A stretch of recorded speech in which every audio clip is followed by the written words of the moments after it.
What's up, and welcome back, fellow Siege spectators and players. It is all on the line today. Go big or go home. JJ and Co. taking on M80X. Whiskey, I am so excited for this freaking game. This one matters. We have been in this situation only one time back on March 16th. It was a win or go home scenario for M80X taking on JJ & Co. in that open qualifier #1 qualification game. But we had been saying all the way through this whole tournament up until that point that it was not a win or go home scenario. That is all out the window now because this is it. The winner moves on to the lower bracket final. The loser is out of Challenger Series forever. This one matters, my friend. You said it. Okay, well, let's take a look at how we got here, Whiskey Run. It has been a crazy journey. Take us through this playoff bracket. That's right. I mean, we've been able to watch this team go through this bracket, and they fought their way through, but losing, unfortunately, to Revelations in the upper bracket semifinal, sending them down here to the lower bracket semis. Now, the question is, which team is it going to be? M80X versus JJ & Co. The mainstream taking on that upper bracket final. We're going to check in with them as we go throughout the day today. But it's a best of 3 between these two, and this is a rematch. And not just a rematch, but a three-peat between these two teams. So not only is this go big or go home, not only is this let's stay in the playoffs or let's take that proverbial bus ride, but this one is for all the marbles. We saw the first matchup in the Crucible. We saw the second matchup in the qualifier, and this one, not only is it to move on to the playoffs, but it's also for bragging rights. That's right, you said it. The Crucible was a 3-1 victory back in February for M80X taking on JJ & Co. There was a little bit of roster differences for JJ. Since that point, they've dropped Recited and Epic and picked up Rival and Twist to fill out that roster. When they met earlier this year, we said on March 16th in that qualifier #1, JJ & Co. beat them 2-1 in that best of 3. And the big number there was JJ & Co. won on Nighthaven, a 7-2 victory. So it's a little bit of a different roster versus the Crucible, but it's the same 10 players in the lobby when they met back in March. Okay, well, speaking of the maps and where we went, let's see where we're going, Whiskey. Take us through it. We got Border and Chalet, Gone, Lair, and Skyscraper to follow, which means you just talked about it, man. Nighthaven going to be our first map of the day. Kafe to be our second, and should fate deem it necessary, the great equalizer in Clubhouse in the end. Now, one of the phrases that you have said, that we have said, that people have said is do not take M80X to Nighthaven Labs. They're one of the greatest T2 teams for Nighthaven Labs, except for they were beat by JJ & Co. on this very map. This is the only team we have seen beat M80X on Nighthaven. That's it.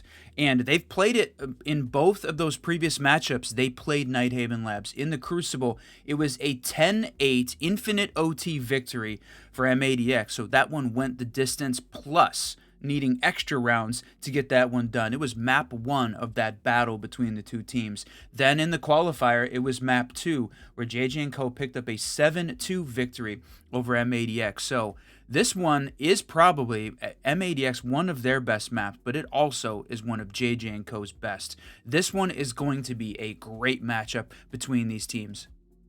That's right. And then we followed up with Kafe, which is the Windows simulator, kind of where we've been seeing one of those kind of replaced Oregon a little bit in that go-to comfort map, right? We see Kafe and Clubhouse kind of filling in those roles. So the great Windows simulator going to be for map number 2.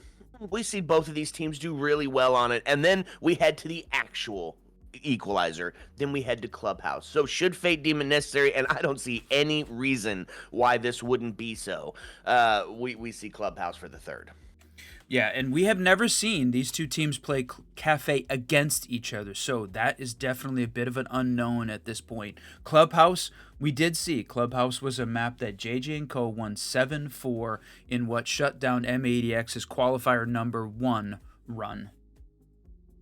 Okay, well, I think there's nothing to it but to do it, my friend. Let's get active. Let's get into it. Nighthaven Labs, the first map in this best of 3, and it is go big or take that proverbial bus ride home. What do we love about Nighthaven? Well, it's spread out. It's huge. It offers a lot of variety to the strats that you bring into the table, both on the defense and on the attacking side of it. Is one of the reasons that this makes it such a fun map. Well, look at that. Should we just get it done early? Just get it out of the way real quick? You know, I was gonna say that we were expecting this to happen, but the problem is, my friend, we didn't actually. Whoa, hold on one second. Melamine goes off, and it seems like Everything's going a bit crazy right now. Sometimes that happens, my friends. But all right, let's explain that real quick. What did we get a chance to see? Chaos number 1, but that was the map ban bug or the operator ban bug in action. You know, it happens. Quick rehost in play because they didn't get the chance to ban the operators. We know that that's a known bug in the play. It happens. Some live siege, my friend. So we're going to take a quick break, rehost. You know, we're just here to show it to you behind the scenes. Not a lot we can do. What's up and welcome back. Okay, we did it. Rehost done. Bug confronted, squished. We are ready to get into this one. Yeah, and if you're just joining us, we had a quick rehost at the beginning there due to the operator pick bug, which we have seen in custom lobbies over and over and over at this point. But finally, we know that second rehost is good. The game is getting started, my friend. It is time. We're going to see, again, Nighthaven Labs to start off. And there was some questions in the chat. And thank you very much for the subs that came in during that break. Why did JJ & Co. pick Nighthaven? Well, we're about to find out. They are a very good team on this map, my friend, and it is going to be a tough battle. Yeah, well, they picked Nighthaven because they trounced M80x the last time they played it, right? They brought that thing out. They wanted it, and they said, you know what? We're going to do it again. Last time M80x took on JJ & Co. and Nighthaven Labs before the quals, you said it was the Crucible, and that one took unlimited overtime to get it done. This is a best of 3. So we get through Nighthaven, then we got Kafe. Hopefully, next, we see Clubhouse. That's right, and when we look back last week on the channel here, M80x was on the mainstream. We got to watch Core versus JJ & Co. They went to Nighthaven as well, and that was a 7-4 victory for JJ. We talked about it a lot during that game, that this is a team that is very good. So if there is a map to watch, this is likely the best one we are going to see, my friend. The battle here starts. Whoever wins Nighthaven, man, they are going to be looking good for moving on. So stomping M80x, what are they bringing to the table? Well, they're not going to be bringing a Blackbeard, Dokkaebi, Two-Brow, and the big question at the end here, who's it going to be? I'm thinking Valk. M80 really hates Valkyrie.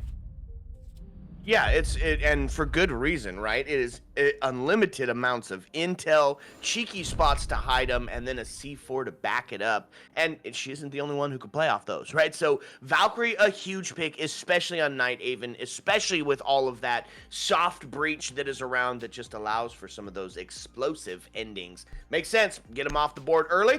So we're going to get to the first round. M80x on the defense. They're going to start up on the second floor. This is a setup that we've seen M80x bring to the table before. Fenrir, you stop that push in on the catwalk main door, and defuse as many bombs as they can. Kind of can be either river or onto that back electrical area where you stick those other gadgets. Mira, because obvious, you know, if she's available, she's going to be used. Rice going onto the K, it's going to keep those walls Attackers closed. have discovered the location of a bomb. Mute. We've just seen used to devastating effect, getting rid of that intel on the other side. Yeah, M80x really sticking to the playbook at this point from a ban perspective. The Blackbeard and the Valkyrie got to be their #1 attacking and defensive bans here all through the entire Challenger series. So you said it. The other piece that I love, this setup with the Mira, very effective at it, denying that IT breach, a big piece of it, using the Mira for that. Love the way that they set that up. Now on the other side, Snake bringing out the Ash to deal with that mirror, get rid of those windows, whether or not they're the close on the IT wall or the one protecting that connector entrance in, and then Rival bringing out the Blitz.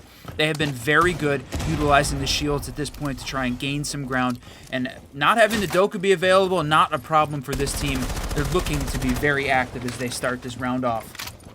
Yeah, and I love that they're bringing the Flores along, right? It's the way that you deal with the Azami or the Azame is that you're trying to make sure that you can get them out of those Kiba barriers. Of course, incredibly difficult to use. Going for that main breach, double Selma charges onto the mirror window. Now, sometimes you see that mirror window opened up, and that allows them to do some impact tricking, maybe send out a preemptive C4. Not going to be the case this time, and they're going to be able to open that wall no problem.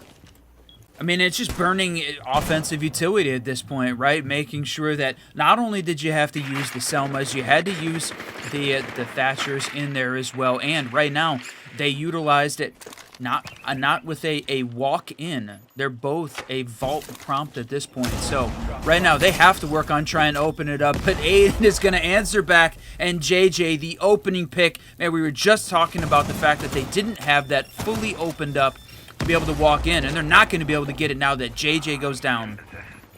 Yep, and no other hard breaches, no can openers, so Rival starts posturing outside of River here, gets dealt with on the Fenrir gadget, but doesn't know that they've got somebody close on the stairs. In fact, you can tell he's not even looking that way. Takes one, looks towards the right, finds the second. Huge couple of plays is right.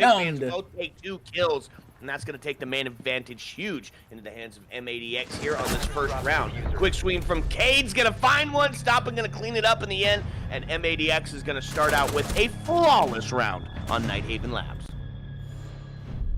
Damn, we said that both of these teams, this is probably their best map. The fact that we're getting to, I'd hate to have it be the decider and not even get to that point. I love that this is where we're opening the battle between these two. Their best map, and then M80x pulls out a defensive flawless to start it out. It couldn't go any better for this team right now, so JJ and Co, they're going to change up this attacking lineup. I love the fact that they're showing the Deimos and then Emilio on the striker as well. Well, they're really changing up the strat this time. Are they going to go for the vertical, change this up even more? M80x is going to set up their defense in the basement and focus heavily on that breach now. The combination of the Cade, the Mute, and the Bandit all together going to make this tough and force JJ and Co to play the vertical on this site.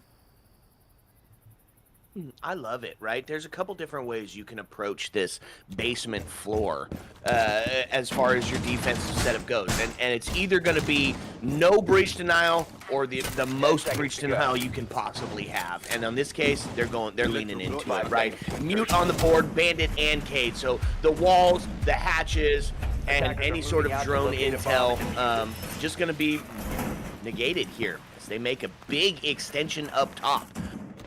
Got some intel on the board in the hands of Echo and some slowdown on the Legion as well. This is an extension, and this is a tough one that's going to be tough to get through because there's only going to need to be 1 or 2 people down below actually in sight because that thing is locked down.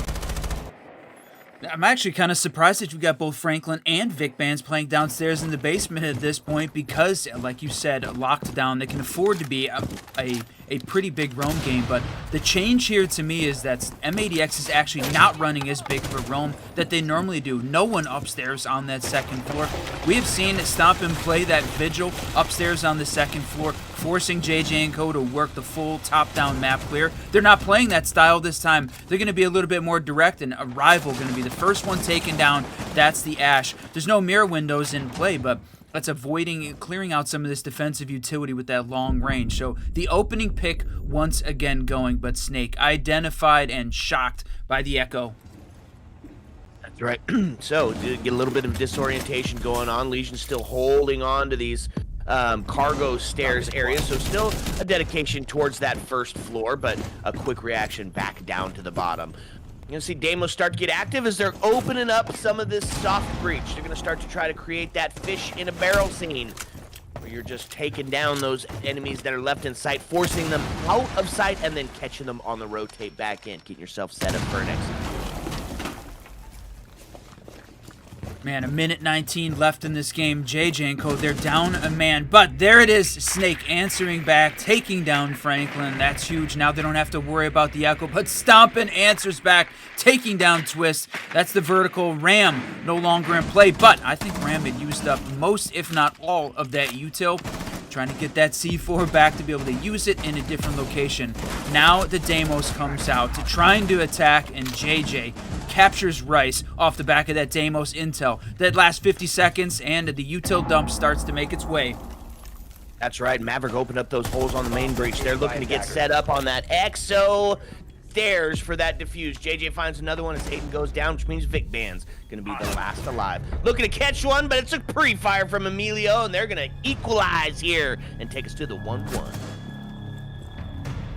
Okay, we see this strat work out really well from an attacking perspective. Even if that assembly wall is fully breach denied, electricity all over the place, using the MAV, opening up some of those sight lines and prevent the defense from making the cross between that the EXO door and the rest of the site worked out in their favor this time. So JJ and Co takes the basement. We expected, if you're watching this game, we expected a back and forth battle between two teams that claim Nighthaven as potentially their best map in the pool. Now, when we talked to JJ before the core game, he said that they were going to lose in a crippling defeat to that team. He underpromised and over-delivered as they beat Core in that best-of-3 matchup to make this game versus M80, sending Core home. So the question is here, are they going to underpromise and over-deliver again, or is M80 going to continue this stomp through the lower bracket? Yeah, well, we're going to find out. A little bit of a switch up here on the side of the defense. We're going to see the clash on board. This is something that we have seen a ton of recently in the comp scene. It's clashes resurgent back into... Oh. Man, I kind of thought we were going to see a bit of a cheeky peek there, but no, not going to be the case. But we've seen it. They hide the clash. That way, you don't bring along the necessary operator to deal with. Now, they sussed it out. Snake's going to be able to bring the Nomad, which means they are, and of course, in conjunction with the Kali, is going to make it very difficult to be a clash all by yourself. The Kali is such a great play. I love the Kali as an opportunity here to try and push back, but look at this. Lockdown tight again. The combination of the Mira, the combination of the bandit traps in this case, and using the Kali to try and hold that angle though, just waiting for that C4 to come out. But, and they have got this wide open. The Mira's going to stand, but they got the main part of that job done. Here's still going to stand. That's going to be a little difficult side piece there to try to get dealt with. Really, all's the same here. Vic Band's on that frost. Clash just kind of holding up inside of River. A really huge dedication to the vertical here. And you have to have it, right? Because this is quick plant central when you're headed here on the Tersh site. It's find that vertical, just needs a few little spaces, taking inside of that connector area. And then man, you can just jump in the window and start to settle it down.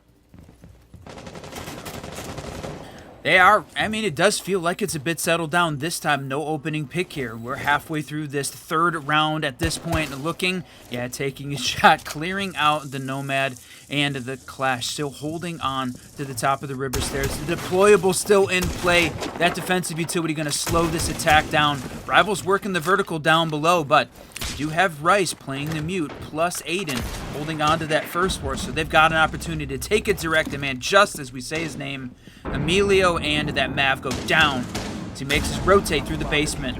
Rice is on fire right now. No kidding. Rice with, she's just going to keep going crazy. Aiden finds one, Stompin goes down, but is recoverable until Snake takes him completely off the board. Now he's got to be on pace for the ace. We got to see him bring it back all the way. At least, well, I was going to say at least he's Nomad because he can get some air jabs to deal with this clash, but he's jabless. That was so close to the... We have seen people hop off that ledge down into the basement hatch, but he walks right into the waiting face of a shotgun there. Loses that battle on this first floor site. Rather than try and play that basement site again, M80x answers back in a big way, with most of that action happening upstairs, taking that battle directed to this team. And JJ & Co. is going to have to find another way to win this one out. They lost upstairs on the second floor, back on round 1 in flawless fashion. So they changed the strategy up again. Snake going to bring out the Deimos, at least showing it initially. They've got to work on getting that IT wall open. Both times they've struggled a little bit, and it's held them back. Attackers need to locate Okay, and defuse so the we went bombs to if what they was can. arguably probably one of the tougher sites, at least out of the rotation of the 3, right? It's Quick Plant City. They managed to come out with a dub, which means M80x is up by 2 in the first bit of round rotate. Now we're going to see him try it again, run it back. The good thing for JJ & Co., they've already secured themselves 1 dub. If you're going up against M80x on Nighthaven Labs, you both won and lost this map against your opponent. I think a 4-2 on the split is going to feel pretty good and almost guarantee us some overtime. 10 seconds remaining.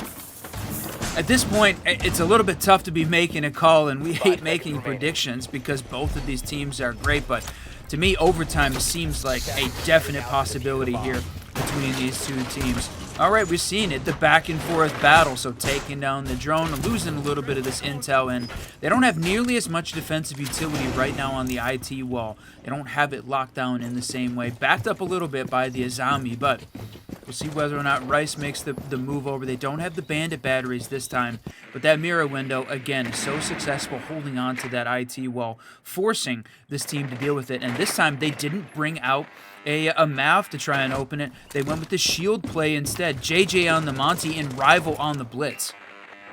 We have seen this be incredibly effective, right? Bringing that double shield point and then just kind of relying on opening up the walls in a little bit more of the traditional sense. Still a little difficult with that mirror on board, but still with the Selma charges, going to be able to get the job done. And then it's all real estate grab from there with the spearheads.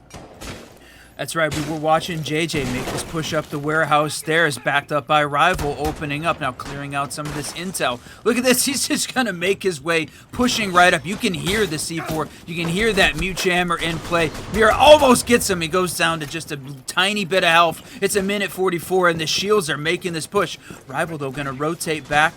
No, that wall's not open. I don't think that's open big enough to be able to even vault in. And C4 goes out, stomping to find the first kill on Emilio's. The Shields take a big state of presence here on the catwalk area, making their way up. Now they've claimed some pretty pivotal space. They forced these defenders back just a little bit outside of the Fenrir, who's looking to get active on the drone holes. Almost finds it, too. Vic Band's almost coming up with the kills. Some of those toe shots go down. That's right, we've seen the opening pick now 3 times here for the M80x team, even on the round they didn't win, but it's gotten answered back with Twist taking down Stomp, and it's a 3-3 here with this last minute of gameplay. The big assets JJ & Co. still has. JJ holding on to the Monty. They still have got a shield left alive, but Twist goes down. Man, and Twist was holding on to that angle for so long.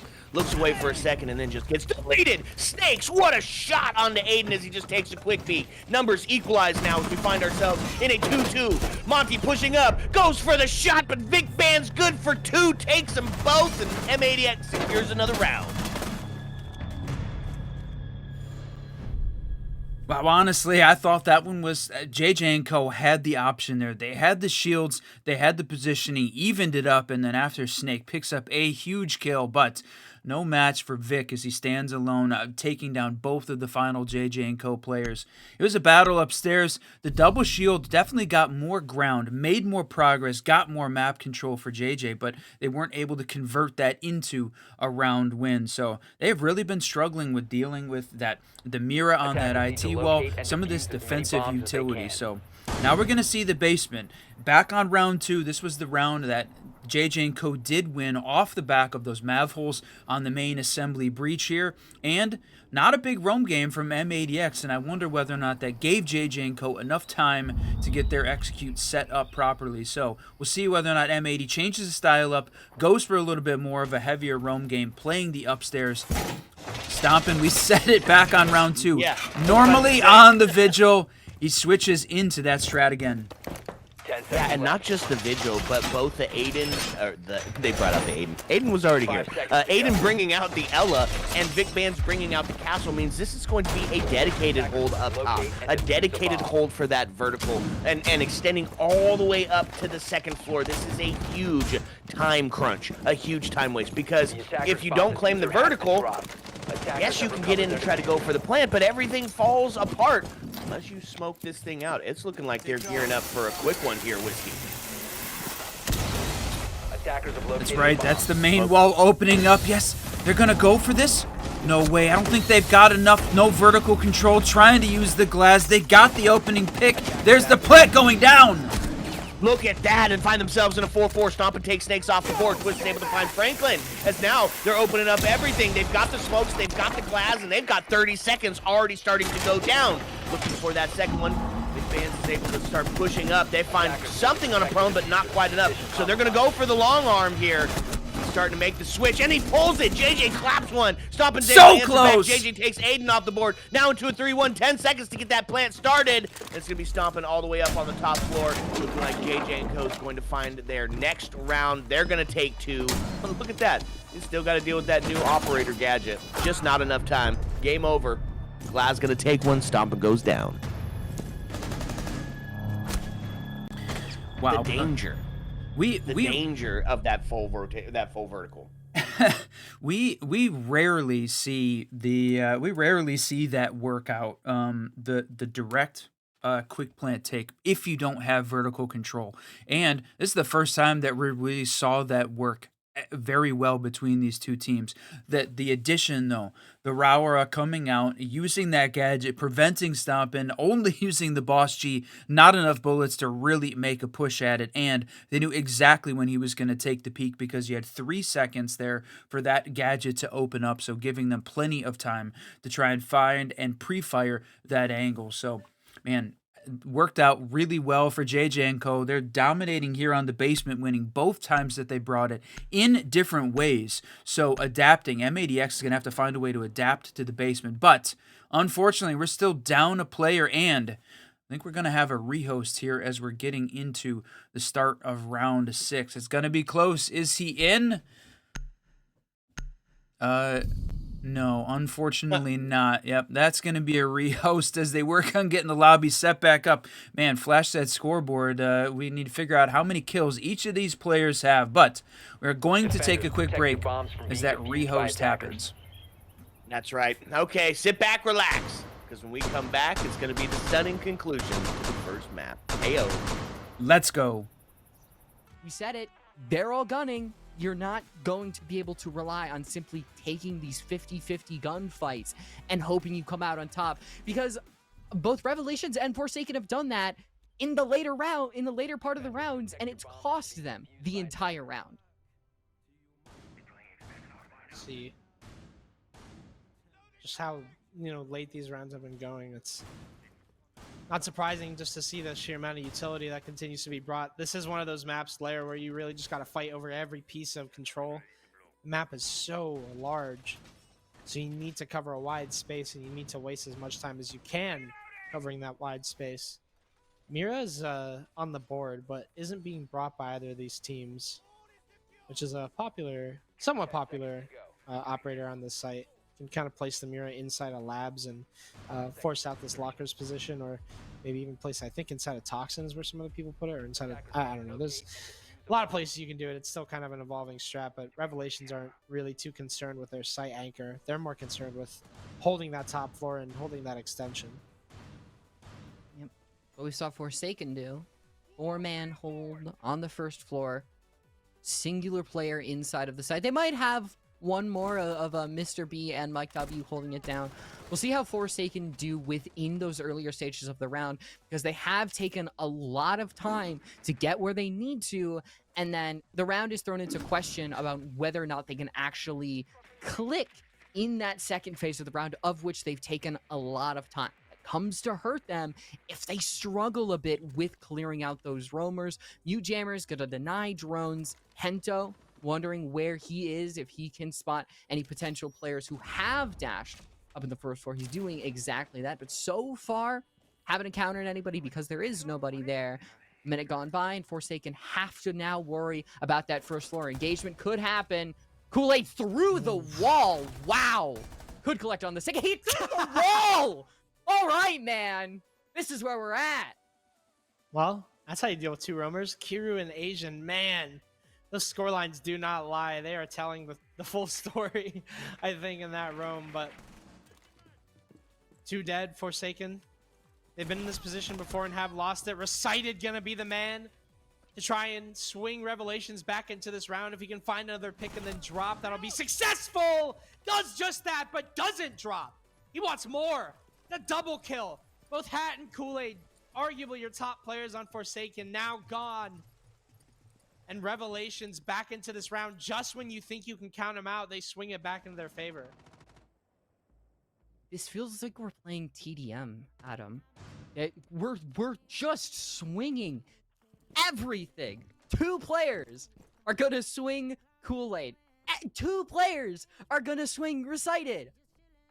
This is not what you need to win fights. It's just not actual good siege that is going to help you, not only in the NAL, but to help you get rid of these roamers. And now you're left with Hard Breach and two smoke canisters. The Jackal track, maybe you should be able to push a player back, but B still has 3 smoke canisters left in his pocket.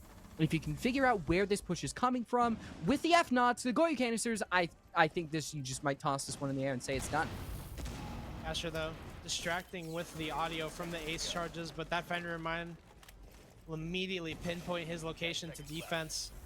Forsaken gonna have to run through the mines and the fire. Kento does just that. Gasher as well will bring the diffuser, but he is so low. Recited there. I mean, they haven't even spotted Mike W in the corner. Forsaken just wastes time. Time and time again. The clock is what wears them down. And Mike W, all he has to do is just shoot 2 people that aren't even looking at him. Forsaken. They're just burning up, literally and figuratively, as they run into F-Knots and Goyo canisters alike. Is now 6-5. Revelations, the comeback is now theirs. All they need is one more round, and Lair will also be theirs. They're not even using the time the best. They're using it to shut down the roam and then not worrying about what's actually in the site, because what's in the site is really killing them. The F-Knots, the Goyo canisters, and the smokes, all of them made it so that it was basically impossible to get into the, and impossible for Revelations to toss the lead that they had, which still, I'm kind of shocked that we're even here in the first place. So far, it hasn't been that Revelations have had amazing defenses, is that Forsaken are really struggling on their attack going up against this defense. And it doesn't, like I said, it doesn't seem like it's what Revelations is offering. It's more that the basics of this attack are struggling to get off the launch pad. Attackers are heading out to defuse a bomb. There's one thing that Mr. B said whenever I asked him about this game, and he said that he doesn't think this game is going to be as big of a deal as everyone thinks it is. He thinks this game is going to just be easy. Thinks that he thinks that Forsaken basically don't really hold up to the standard that we expect them to be at. And right now, I mean, it's proving us right. I feel like he's tearing Forsaken apart just by using util. I mean, it doesn't feel like there's like a strategic like diff. I just think that Forsaken are wasting so much time, and Revelations are kind of just playing into that. Now Revelations pretty much believing that Forsaken is extremely one-dimensional. I think that is kind of just the case. Forsaken have been walking in. I mean, we saw it in the way that they failed to deal with Recited. Didn't really have a lot of depth to their push. Just walked into them, walked into those two defender, or walked into Recited on that hatch and just gave them 2 picks. It's just an example, but especially the time management. Forsaken have taken so much time on this clear, and with the layers that Revelations are bringing on this defense, it might be the same. I'm gonna keep my eye on a potential server bathroom push for Forsaken, because that's a way you can really layer this attack. You have one pushing in from the breach, a couple are gonna push in through ops, and then the bathroom, so that you do have to worry as the defense about every single potential angle. Asian, you are not the guy to peek those. You're 2-11. Let the F-Knots do their thing and be the site pressure that all you really need is a gun is great, but just the threat of That a is gun the potentially greatest even better moment in for my how life, Forsaken bro. have been struggling. I like the Brava choice. Gonna be able to get a BP. Yokai's would be lovely, but clearly spotting it. Mike W's holding on to it to the later round, knowing that Forsaken are gonna take their time, and those Yokai Sonic Blasts are gonna be so valuable. Forsaken are not strangers to this push. They've encountered, or this defense rather, they've encountered the exact same thing. Last time around, it was their stall that kind of killed them here. Wondering if it's going to, I wonder if what the adaptation is going to be with 37 seconds left. Capitao might be the answer, trying to force Mr. B out of this position, but he still has that rotate to work with. Shuts down Gasher as well. Beautiful shot from IGL to IGL. Kento to spot out Kiru as well. Might have a double kill, but it's Asian to win that swing. Kool-Aid at the very least getting the trade. Man advantage in the favor of Forsaken, but once again, it's the time. The clock could win out here, but Mr. B in a 1 versus 2. Has 2 smoke canisters to work with, but he needs to worry about his life. BJL swinging that rotate, manages to win it, and Revelations gets sent to overtime. Forsaken, do not let the clock wear them out. The util, it's not there for Revelations. It's not there to stall out Forsaken, and it'll be OT. Rev will get the defense again, though.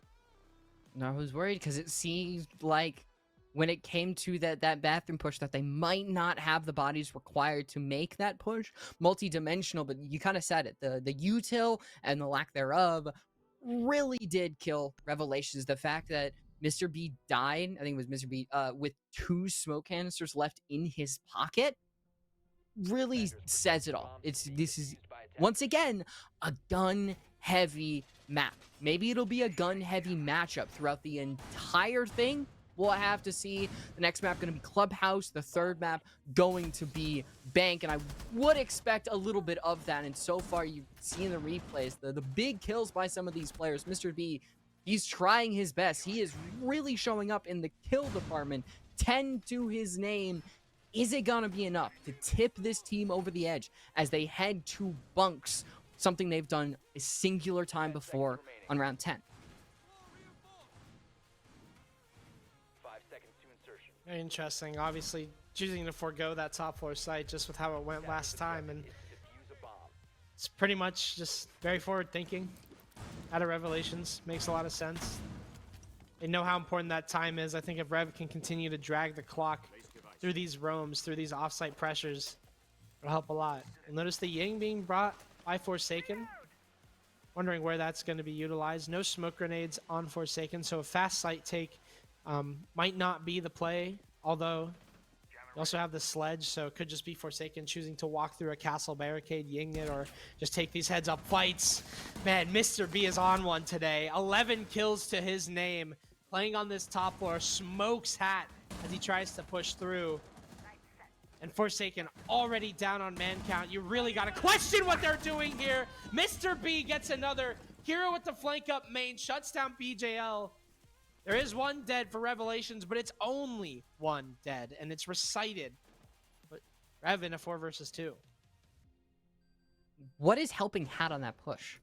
Other than the fact that he has a potential refrag behind him, what is going to help him win that gunfight? Wasn't information, wasn't utility, it was nothing. It was just piquing Mr. B, who has said time and time again that he's willing to win and take and win these fights, and then just a prayer. And there's a reason that Forsaken have taken entry death after entry death after entry death to Mr. B himself. He has had 3 entries in the last 4 rounds. And now it seems like Gasher might be the next one to bite the dust. It is.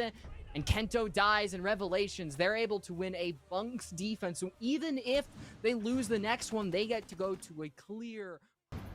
What's up, and welcome back, fellow Siege spectators and players. Man, that was a long one. Couple of issues that the admins got solved up, but we are back. Current scoreline, map number 1, M80x is up in the scoreline by 1, trying to make it a 4-2 split when JJ and Co heads to their defensive side. This has already been a back and forth banger, which it should be, right, Whiskey? Because this is a go big or get the heck out type scenario.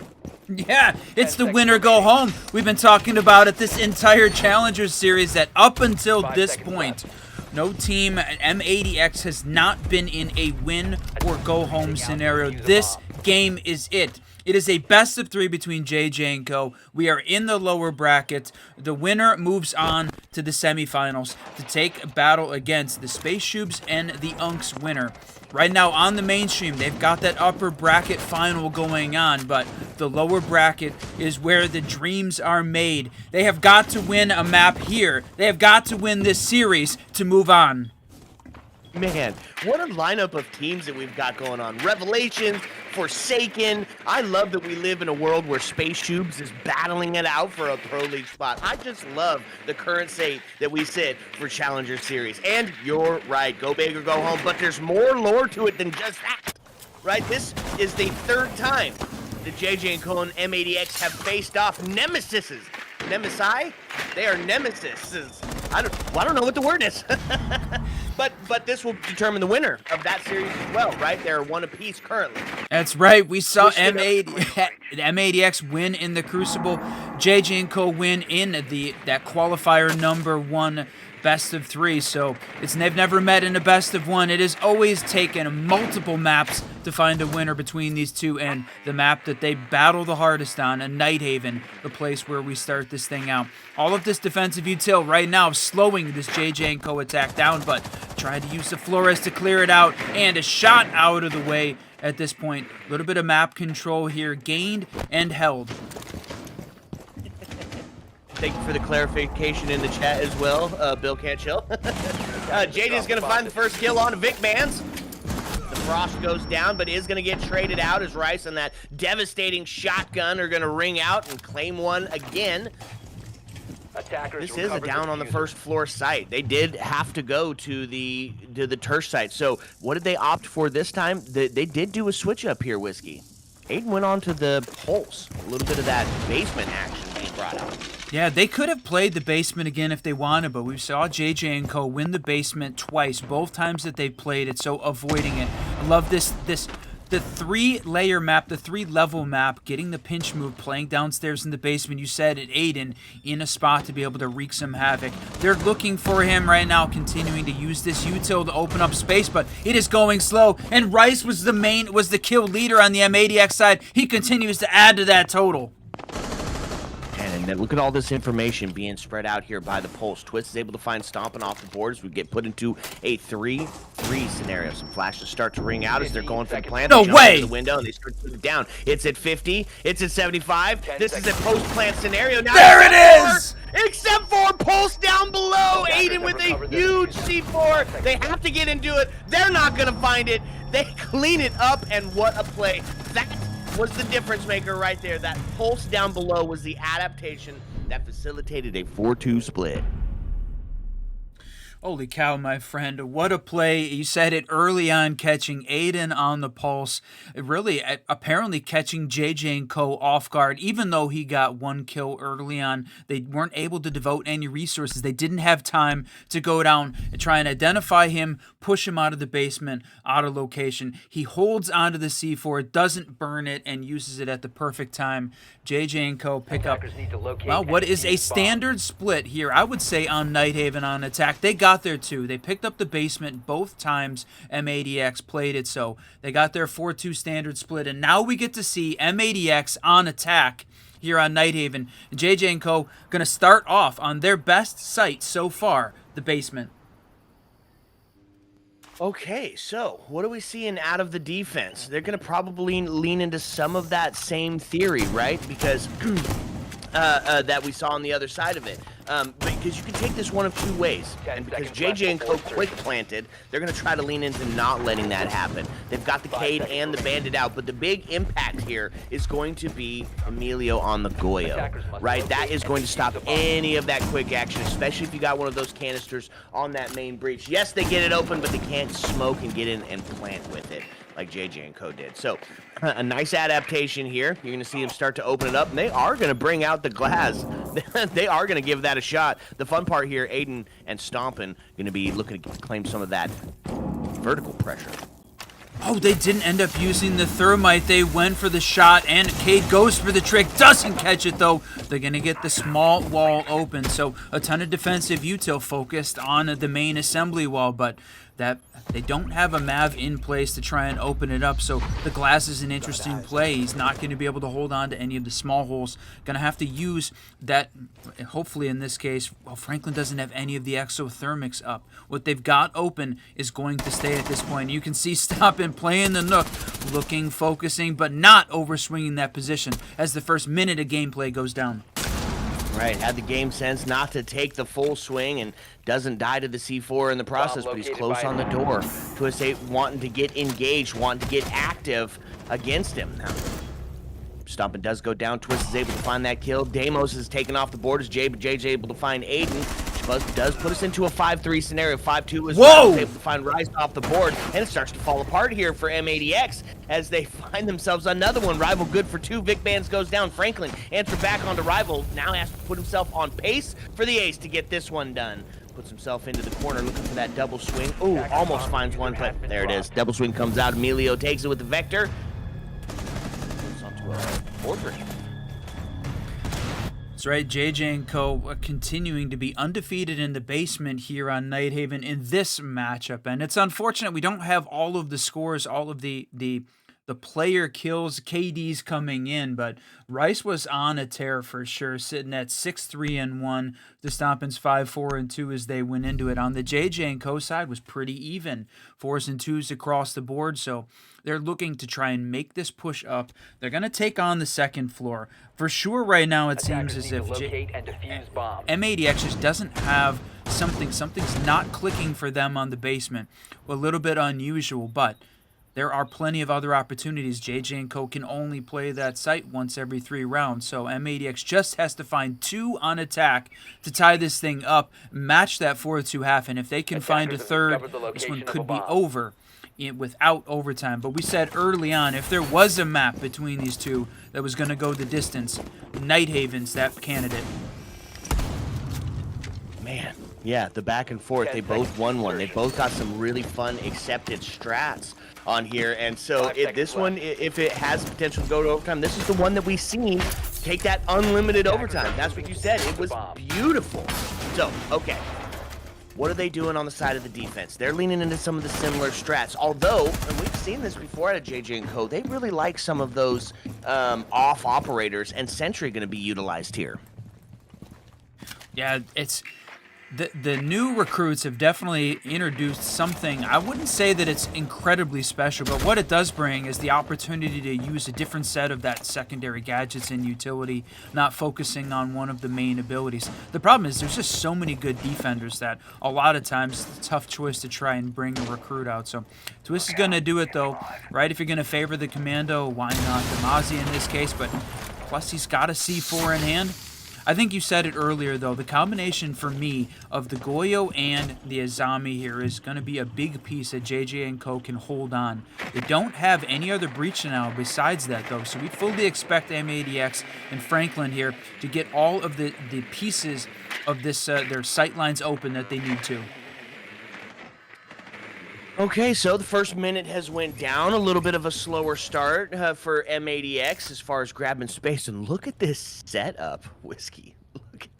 Look at this static warfare that Azami has put up on that floor. It could be incredibly difficult to deal with, especially because we didn't bring along a Flores, right? Didn't bring along something to get rid of that extension util. There's the first one. Snakes is going to take Aiden off the board as the C4 rings out, so the body balance heads into the favor of JJ and Co. This is a bit of a change-up here, too, after the rehost. I know there has been extreme disruption with the rehost that happened, a pair of them in this case, to try and get us here. But before the rehost, we watched M80x go 4-1 on opening picks. And since then, they've struggled to find that opening pick. So whether or not it was just the nerves getting settled or JJ and Co is just that good on this map, it's been a little bit of a change, but Vic Band swings in, plus stomping, pick up 2. It's a 2v3 scenario. They got this body balance a little bit closer with his final 50 seconds left.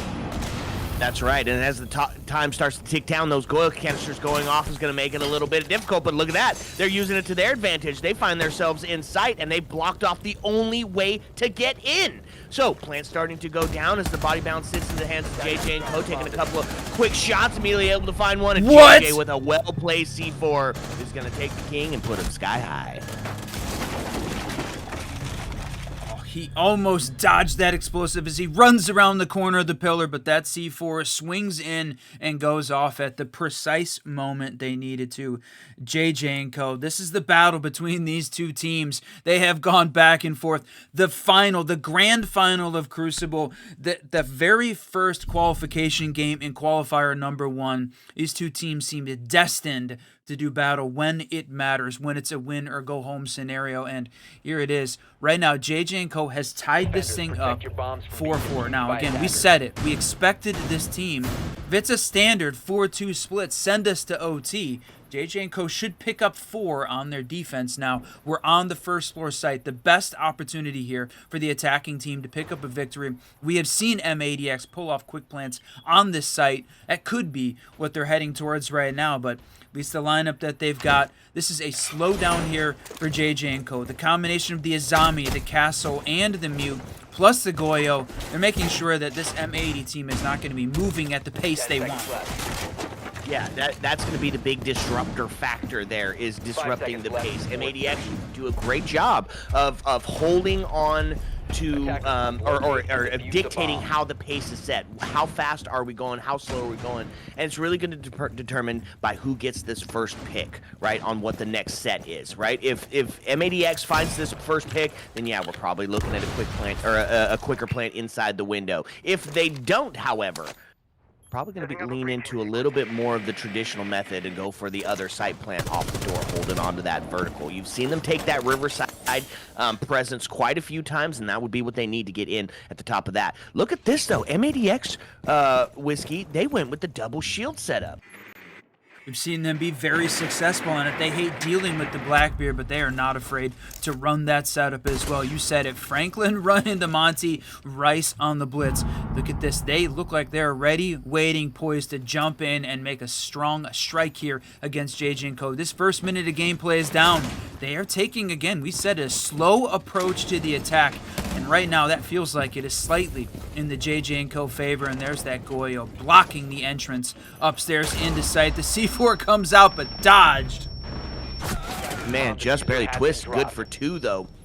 As Franklin and Aiden get taken off the board, man advantage back into the hands of JJ and Co as they find themselves on a 5-3. Oh, siege timing. The zombie's going to live through that one.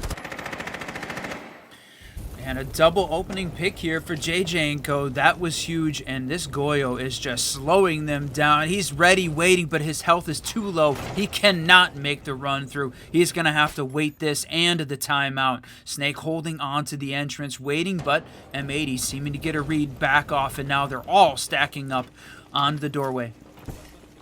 That's right. They have to get this diffuser so they can go for a plant as they get caught on the riverside of it. Takes a couple of quick shots in. Blitz starts goes out, but another no way! Goyle gonna slow him down. Snake good for 1. Rival takes him, but Stompin's able to take him down. Stompin has got to be on pace for the ace to bring this one back into contention. 55 seconds as it starts to go down. He gets lit up onto that camera, so they know exactly where it's at. A couple of quick peeks, a couple of quick fires. He's got to deal with the double swing here, and this is going to be the big test here. Ooh, couple of shots onto a zombie. I don't know if she's going to take that shot again, because all they really have to do is hold. It's 38 seconds. They've got the cross set up on Catwalk as well, and it is going to be Twist taking Stompin' off the board, which means JJ and Co. going to see their first lead on the scoreline. Man, 3 opening picks, 3 rounds in a row. That is for sure JJ and Co.'s best run, and you can see it at this point. Taking a look at that scoreline, and M80x had answered back for every one of the JJ and Co. wins early on, but since they switched sides, since we saw this team get on defense, they've managed to shut it down. We said it. Between these two teams, the battle here for Nighthaven, it's gone both ways. We saw that double overtime or infinite OT victory for M80x back in February. But when they played in that opening quarterfinal or opening qualifier, Nighthaven was a 7-2 victory. So M80X has already doubled their round count from that previous battle. But this is one. JJ and Co. picked Nighthaven. This is their map. It is their map against this team. And honestly, I'm wondering whether or not there is a little bit of a mental block here for this team because they are so good on Nighthaven. But right now, it's not the end of the world, though. I mean, we're sitting at 5-4. Plenty of siege, plenty of time left. And again, this is a best of 3. We're going to Kafe and M80X's map pick next. So plenty more opportunity here for either of these teams to find the advantage and take it. But it is Attackers need to locate win and or defuse go bombs. home in the lower bracket. Okay, so with it all on the line, we're gonna head back down into the basement, and they're like, you know what? Strat felt fine. we pull up the double breach, making sure that the hatch is closed off, making sure that there's a potential to do some tricking onto the main wall with Cade and Bandit, Legion to slow down any sort of shield play that might be trying to get in and active. But the big part, I think, the combo move here that has just been difficult to deal with is going to be that Azami and Goyo combo. Goyo just did an incredible round. It was called out in the chat. Goyo is just absolutely time torching M80X, and JJ and Co are doing a fantastic job of making sure that you're not going to get a chance to just push straight into sight. I mean, we were seeing it a minute and a half, a minute and 20, still waiting on those fires. And even when they made the push in, there was a separate Goyo canister to stop the push towards Pillar, which allowed him to save his life and shoot Blitz into the feet. So, like, this Goyo has proved to be the bane of M80's existence in the moment, a real wrench in the gears.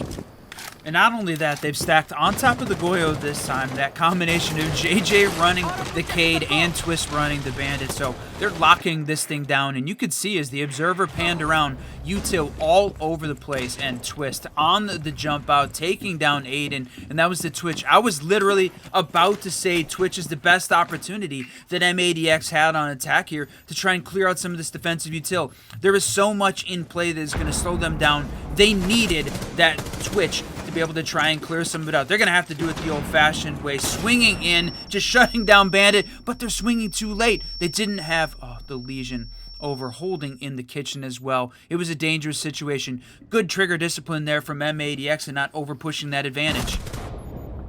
Ooh, and a quick shot in as Rice is able to take Snake off the board, and that's going to find us equalized there. The second rings out as now Twist goes down as well. Franklin able to take him off the board, so main advantage back into the hands of M80X as they look to try and tie it up now. Making a slow way upstairs, but he's droned out twice, so they've got the info, they've got the intel that he's sitting up and close. What they don't potentially know is that Rival has also made his way over onto the cargo side, so looking to try to get active on taking down some of that flank, and he's backed up as well. It's a slow approach. It feels like JJ & Co. is doing what they need to. We've talked about how M80X is so good from an attacking perspective, running and moving very quickly, and JJ & Co. has slowed them down. It seems to be throwing them off their game. They're working the vertical here, but you're talking about 55 seconds left. They have a little bit of the man advantage, so even though JJ & Co. got that opening pick, they have answered back in a big way to try and get some distance here now. Working the vertical side heavy, but they've got to watch out. No more C4s is really the biggest boost that they have as well. JJ used his already. That's right. Now, Rice is on a low health scenario. Stopping able to take Emilio off the board. As they do find the man advantage in a heavy way now as they're up by 2. They start to open up this floor and put some pressure on vertically, right? The fish in the barrel scene as they try to catch somebody off onto the rotate, but they've got Oh, he missed the Goyo! Was meant to stop the play, but he didn't get it. So now it's all going to be up to Rival here as M80X is looking to tie it up. They find themselves in a plant scenario and stopping. He's going to say good night and sleep tight. The King answers back when they needed him, and that was the play that they needed in the basement. Finally, M80X answers back, adapts in the basement, and picks up a victory, ties that one up, and breaks a little bit of the momentum that JJ and Co had carried. That was 3 rounds in a row for that team and 4 opening picks. That was a huge round for M80 to finally shut them down on the site that had been, honestly, a defensive and offensive stronghold for JJ and Co. That was what M80X needed. It's time now, tied up, exactly what we predicted going into this game. The back and forth battle for it all.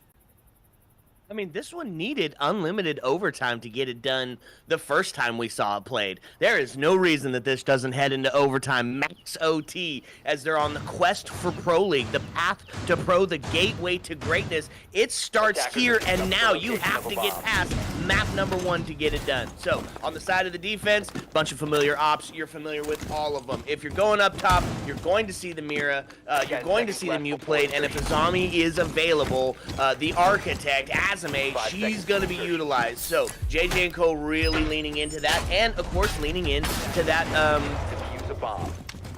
Jeez, what's that operator called? Sentry. What? Recruit.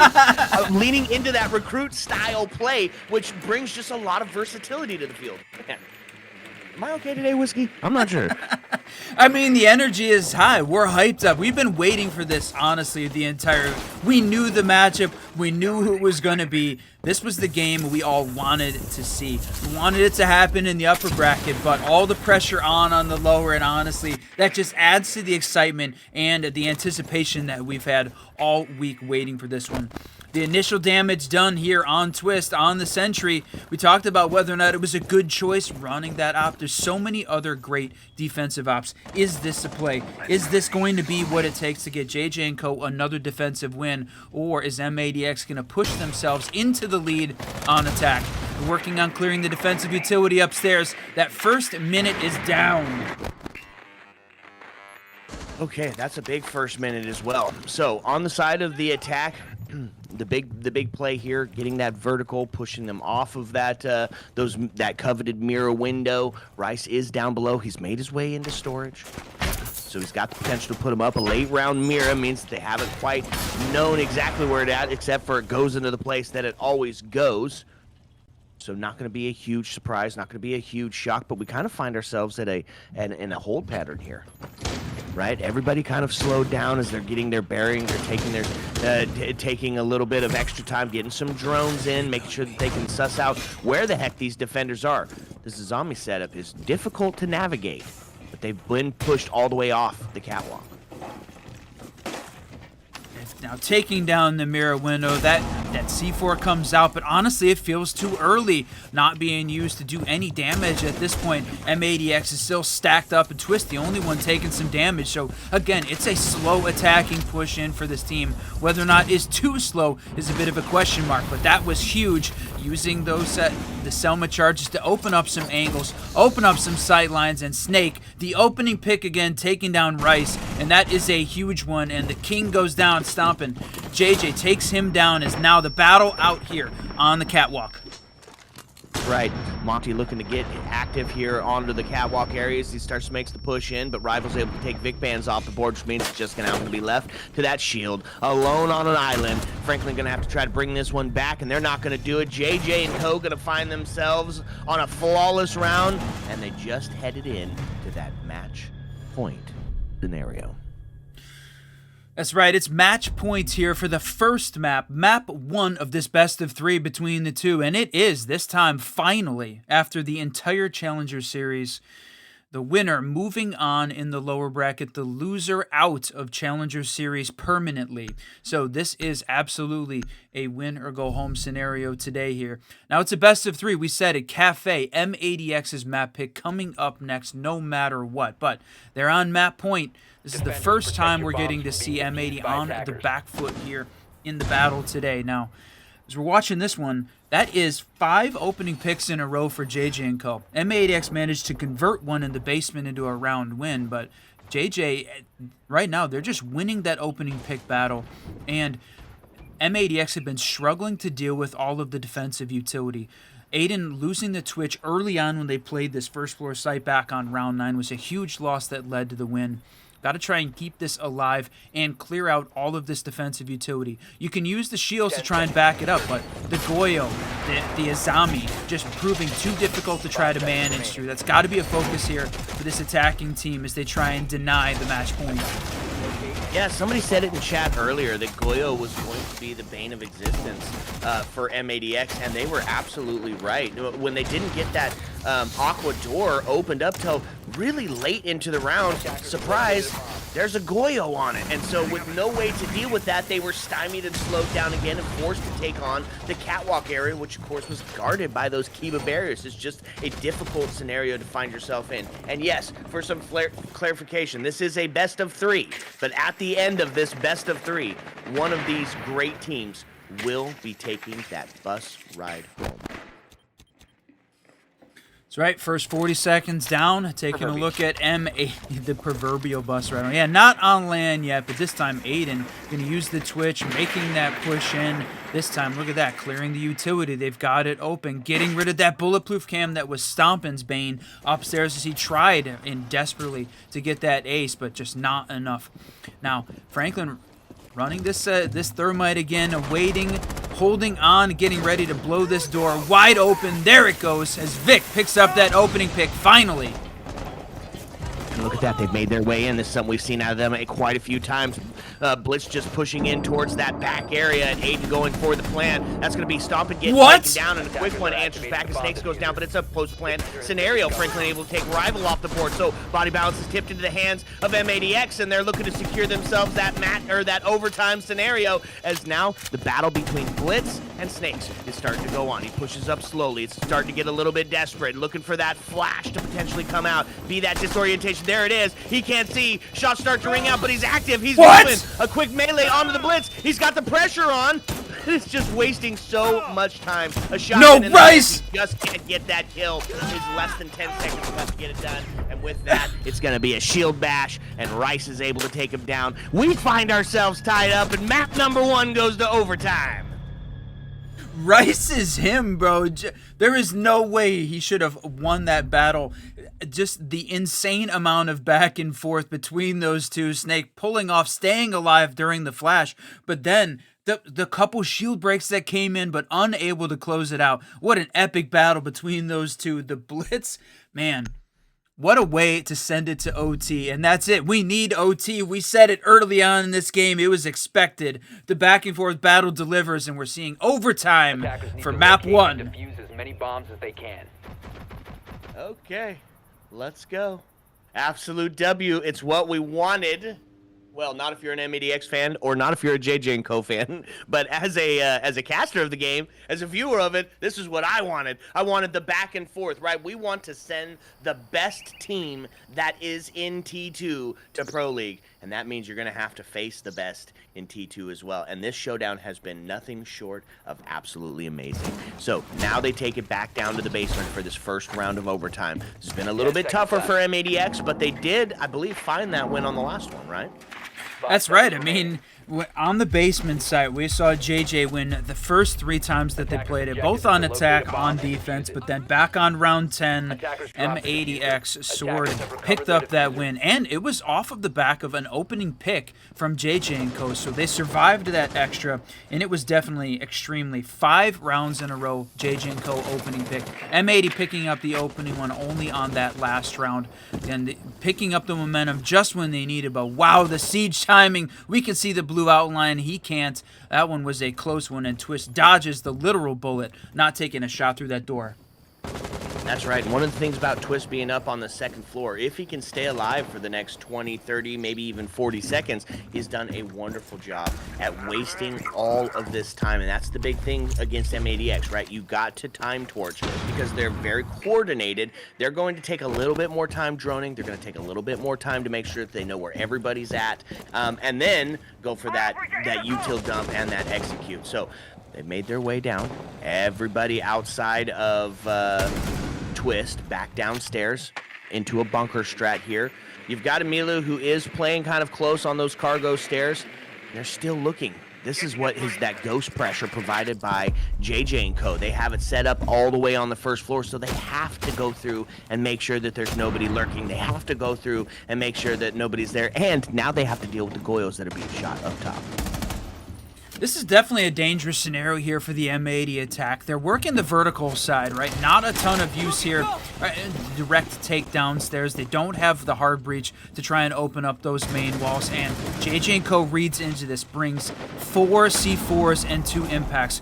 One of the C4s already out, 2 of the impacts down, but that still leaves 3 C4s left to try and deny the vertical as this team makes the push. So that's the piece they're going to have to watch. Be very careful where they're standing. You can see it, Aiden recognizing great game sense, making sure he's not going to put himself in a position to be dangerous. And same here, Rice playing up on top of that, trying to deny the C4 kills here from the JJ & Co. squad. But it's 51 seconds. They have got to step this up. All 10 left alive as the push comes down into EXO. Rival able to take the first kill as Franklin gets taken off the board and now starting to open up that main breach, and the Goyos canisters get rocked, which means that plant there inside of the corner on the doorway, EXO, is not going to be a viable option for the next few seconds here while they wait for that fire to dissipate, which means if they're going for that, they're going to find themselves on another 5-second plant scenario, potentially. Now starting to make their way up, the cross is held. Aiden's getting that plant going down, 19 seconds left, takes a swing in, Rival gets a C4, but it doesn't stop the plant from going down. They have the body balance in a huge way, but now it's in a post-plant scenario. Now they just have to play on the trade game here. Time starts to kick down. You've got some vertical pressure here. They sent up 2 people to deal with that in the hands of Twist and JJ. So if they're able to take Rice off the board, that's win condition partially met here. And now they start to go for the defuse. Twist finds one. Amelia gets it. Stompin gets one. They're getting that. What? Stompin gets taken down as Emilio finds it. Jesus! What a play. Holy cow, my friend. Man, my heart is racing right now with the roller coaster ride we just got took on from round 13. The basement site, JJ & Co., though, finds a win again. That has been their defensive, offensive site stronghold throughout this entire match, and they pick it up again, although damn, M80x got close, getting the plant down, working that fight, holding the vertical, but ultimately the individual gunfights upstairs, shutting down Rice. That was the key there to JJ's success. They find that win on round 13 and send us to 14 double overtime. Now, this set, here it is, my friend. One more win away. JJ & Co. is on match point. If they win, we're going to see Kafe next with the JJ & Co. 1 map advantage. If M80x win, we're going to see that round 15 to fight it out and see who's going to be the winner. It's the second floor. If we take a look back at those second floor, JJ & Co. have not lost it here on I was going to say on their defense, but from an attacking side, they haven't won the second floor against an M80x defense. Oh man, it's starting to get a little crazy here. Whiskey is starting to get a little crazy here. Match point scenario. Now, it does see M80x onto their defense, right? And this is the lineup that we've talked about. You're comfortable with it. You've seen this before. They're going to do it up on the second floor, and they're really going to lean in to try to keep these things closed. Mirror back out. Hopefully this time I think they're going to open up that mirror window on the main breach, make it a little bit tougher for JJ & Co. to get on in. You've been talking about it, Whiskey. First pick essential here. It has been a battle that JJ & Co. has won. After the rehost, they have just been on top of it. They're really locked in. It feels like we talked about this from JJ & Co. as well back on their previous matches. Started slow, finished strong on the matches that they won. So they've already, they fought through. They beat Core getting to this point. M80x now, man, 1 round away. They got to send it to double overtime or map 1 is done and dusted. Late reinforcement coming out there from Rice, putting up that Cade Claw, that first minute of gameplay down. And right now, JJ & Co. feeling sort of the same. A little bit slow on the attack. Still need to clear out some of this defensive utility, but no Goyo, and that really was the difference maker for JJ & Co.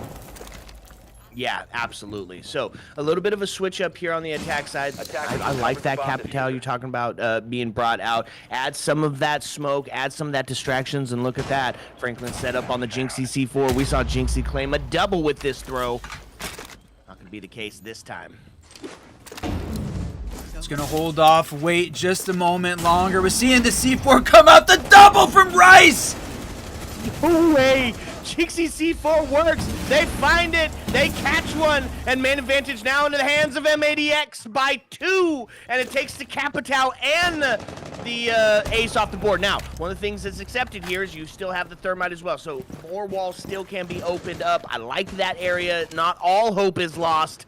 They do answer back. Rice gets taken down off the board, but Franklin gonna find another one. Snakes are meta, gets taken down by a great shotgun play, which means it's now gonna be up to Emilio and JJ. And they have been the heroes of the last couple of rounds outside of Twist going crazy, so if they can pull it off, we'll see. JJ gets taken down by Vic Bands, and Stompin able to close it out on Emilio, which means this one's gonna need every single round to get it done. Double overtime. Were we going to see anything different between the two teams that have done battle better than any here on Nighthaven? Exactly what we expected walking into it. Back and forth between them. Since the JJ & Co. 3 in a row around round 7, 8, and 9, they have gone back and forth every single round to get to this point. It's round 15. We said it, double overtime here, and they're going to do battle upstairs on the 2F. JJ & Co. already won their defensive powerhouse in the basement. They've got to try and get it done upstairs now. On their defense again, undefeated upstairs. So both of these teams very good holding on to the second floor. When we saw this battle happen on the M80 attack, very shield focused, gained some control over on the warehouse side, but really stymied by those Azami Kiba barriers as they tried to make the push in. Again, heavy leaning into the breach now. Both JJ and Rival running that electricity. Man, and I just want to say a special shout out and thank you to Bet Super Sky. Appreciate you guys watching the stream as we're getting close to seeing this first map done and dusted. Leaning into that breach now, Bandit and Cade onto the board. They want to make sure that those walls are staying closed, run, and of course, Goyo. I imagine it would be crazy to see it, but potentially a Goyo ban on the next map. I mean, it could be a target ban. JJ & Co. certainly leaning into that, but also the Azami just so good.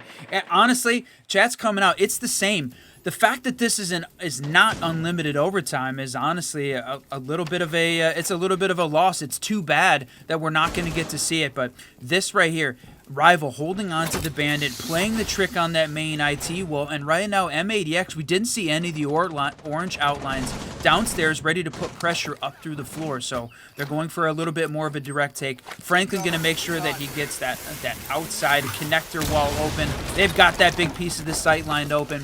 We're just about 1 minute into this first round, tied up 7-7. If you're just joining us, welcome everyone to the lower bracket quarterfinal between JJ & Co. and M80x.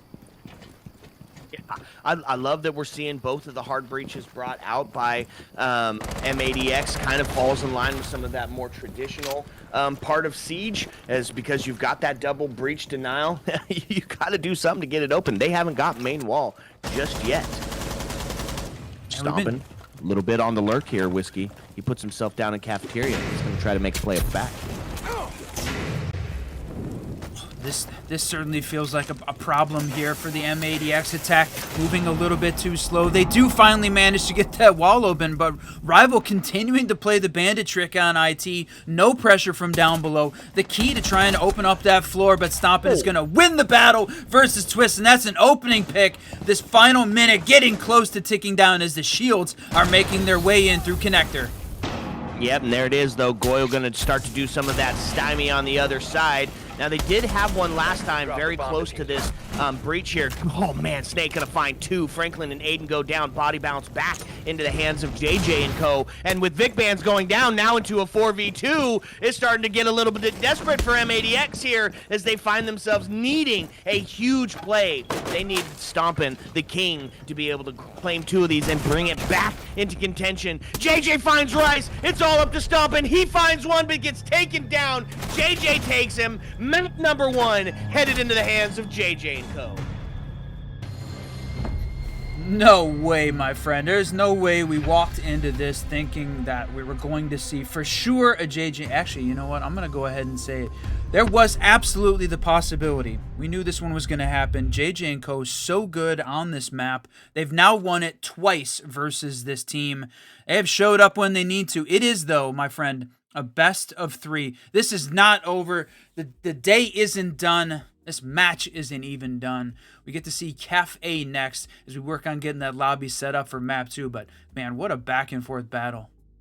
No kidding. GG's to JJ and Co. And now, M80X, it's time to put up or shut up, because if you lose this next map, you're going home.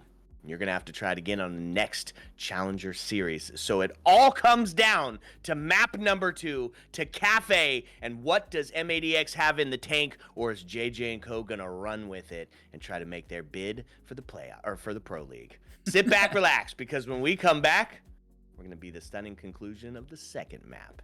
Ayo. Let's go. What's up, and welcome back, fellow Siege spectators and players. We are back for map number 2 in this go big or go home scenario between JJ and Co. and M80X. JJ and Co. coming up clean on map number 1 in that double overtime victory. Yeah, what a battle. I mean, it came down to the wire. All 15 rounds required. No infinite OT. I know there was that question. How does OT work? But we are in the Challenger Series. Standard overtime rules apply. So it took all 15 to get there. Now, Kafe. We haven't seen these two teams battle in either of their previous best of 5 or best of 3 matches. So it's a little bit of a question mark. The fact that M80X, though, picked it after not being able to choose Nighthaven, I think speaks a lot. This is the map that I think we're going to see them pick up here versus JJ and Co. descended to map 3. Yeah, well, and hopefully, right? That's what we want. More siege. we want more siege today between these two teams. It's the best of the best, and they're trying to make it all the way to the end of it. Oh, man, Whiskey, I'm excited. Yeah. Kafe. It's an interesting map. We see third floor maybe being a little bit of that solved site. Bakery almost always has the extension in it. So, I mean, a lot of second floor play going to be needed if we're wanting to try to switch stuff up here on Kafe. That's right, and it's time. Kafe goes now, my friend. Ready for the battle here on the big Russian block. Which one is it going to be? JJ & Co. or M80X?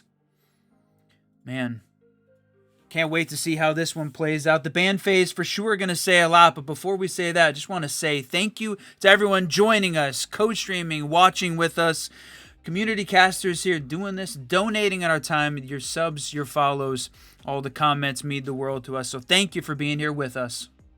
Yeah, absolutely. And 6,782 followers currently on our Twitch, which has doubled since we've started here in the Challenger Series. We are incredibly grateful for all of the support from M80 fans, from JJ and Co fans, from just anybody who loves Siege. Thank you so much for being a part of the Siege Double Shot.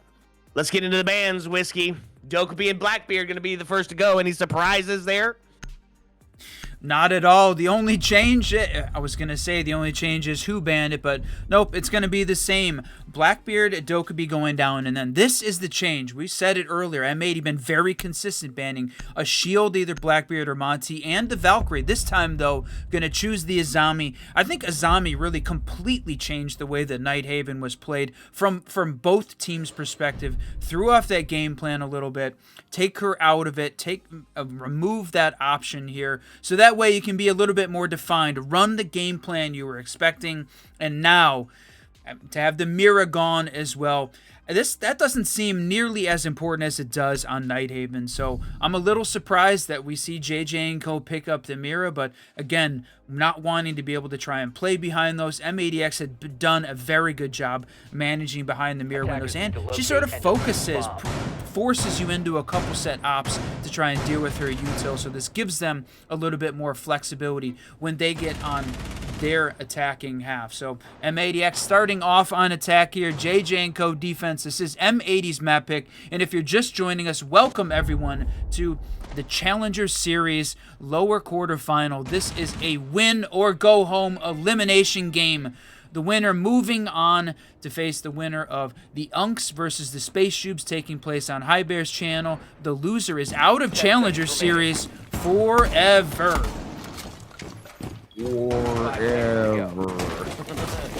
Scary phrase right there, my friend. And in the generational GOAT capabilities Thank you so much, Lambo, with those gifted subs. It means the absolute world for us. Thank you so much for helping support the stream. Generational goats, Whiskey.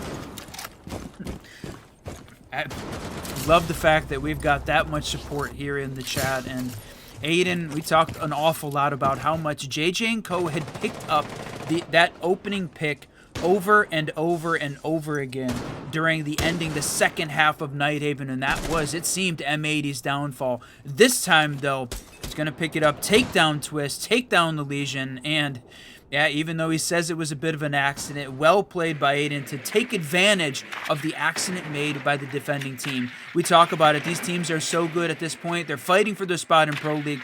The teams that takes advantage of the small mistakes made by the other team going to be the difference maker here.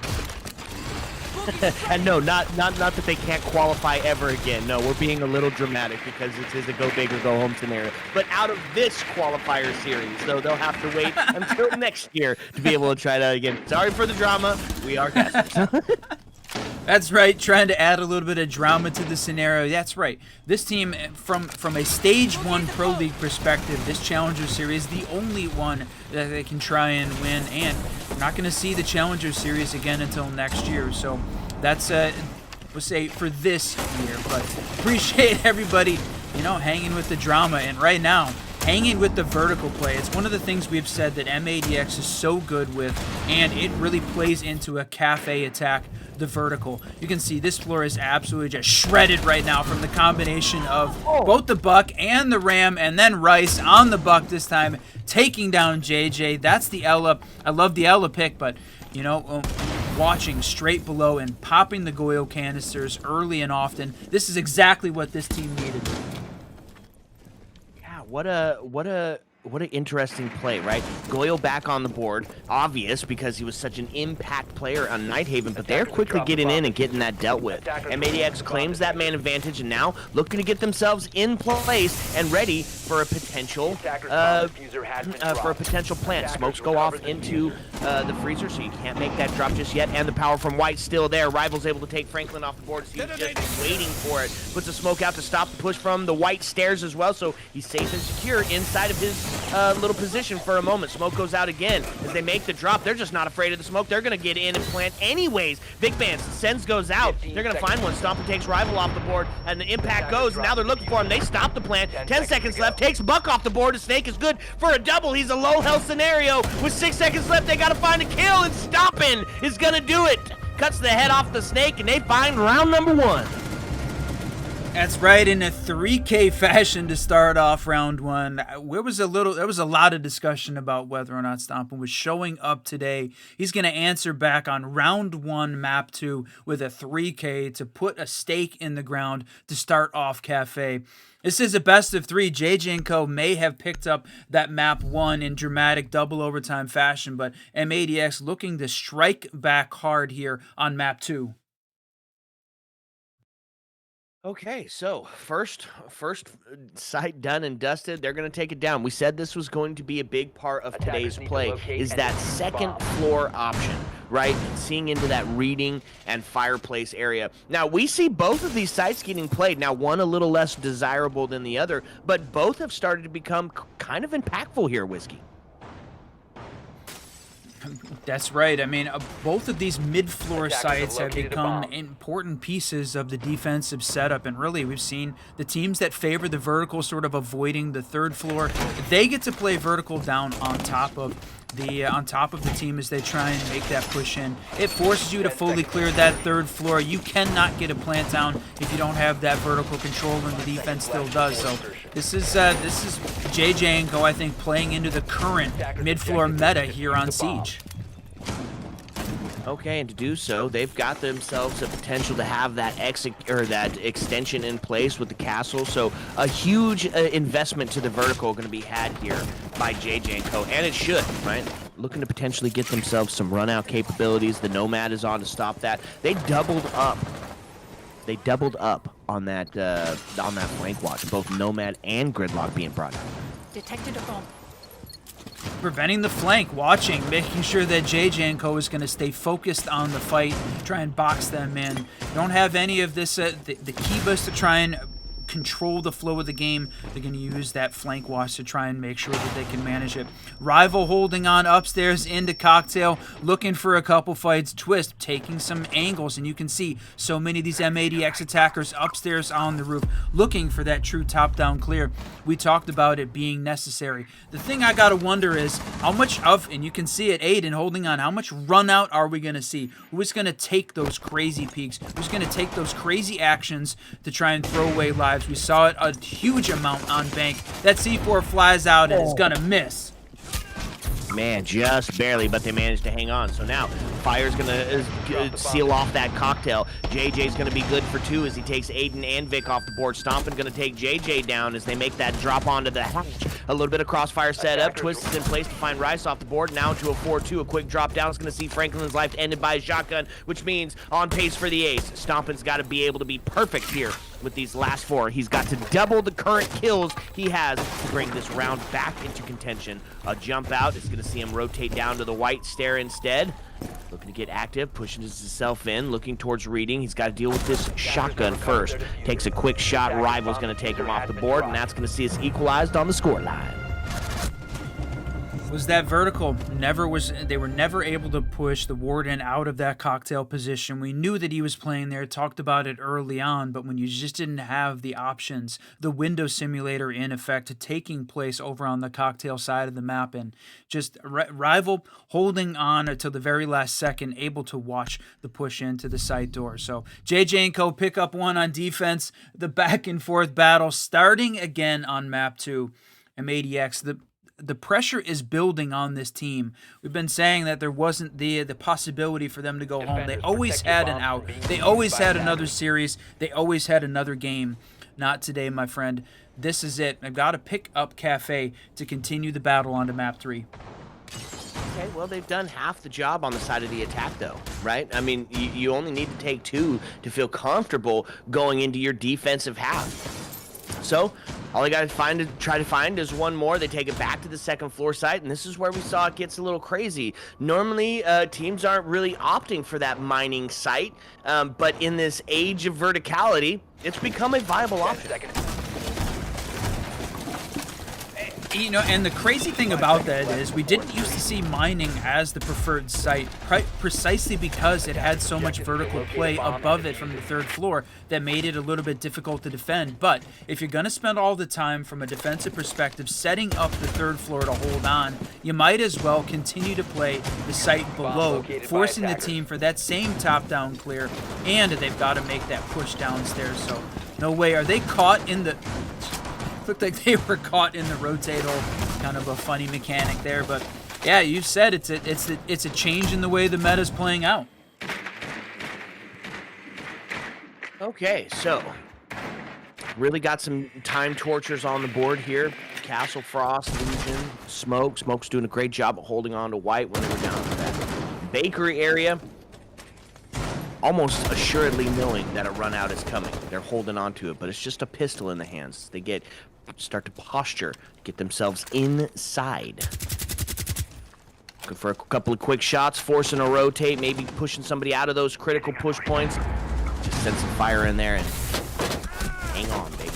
There's the jump out. He's able to find it, but He's answered back. Snake takes down Aiden. Rice answers back. Emilio able to find Stompin' off the board, which does put us into a 4-3. A quick swing is going to be Emilio for a double before getting taken down by Vic Bands. Now into a 3v2 scenario. Still plenty of time here for the attack team as you start to see the defense rotating back down. Blitz going to get answered by Twist as Rice goes down, and now it's all going to be on Franklin and the crossfire setup. Twist good for 2.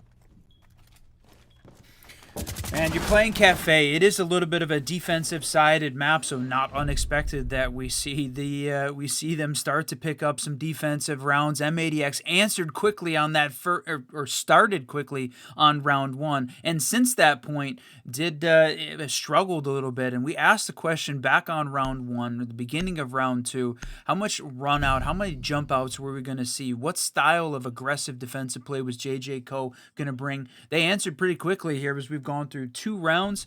Very, We've seen jump outs on 2 of the 3 rounds at this point. They are looking to put pressure, aggressive defensive pressure on the M80X team. And rather than play that 3rd floor site, they're going to go downstairs to the 1st floor again and continue that. So this is the site we saw M80X win back on round 1 off the back of a stomping 3K. Haven't been able to replicate that same success so far, but this is the site that we know that they're good at.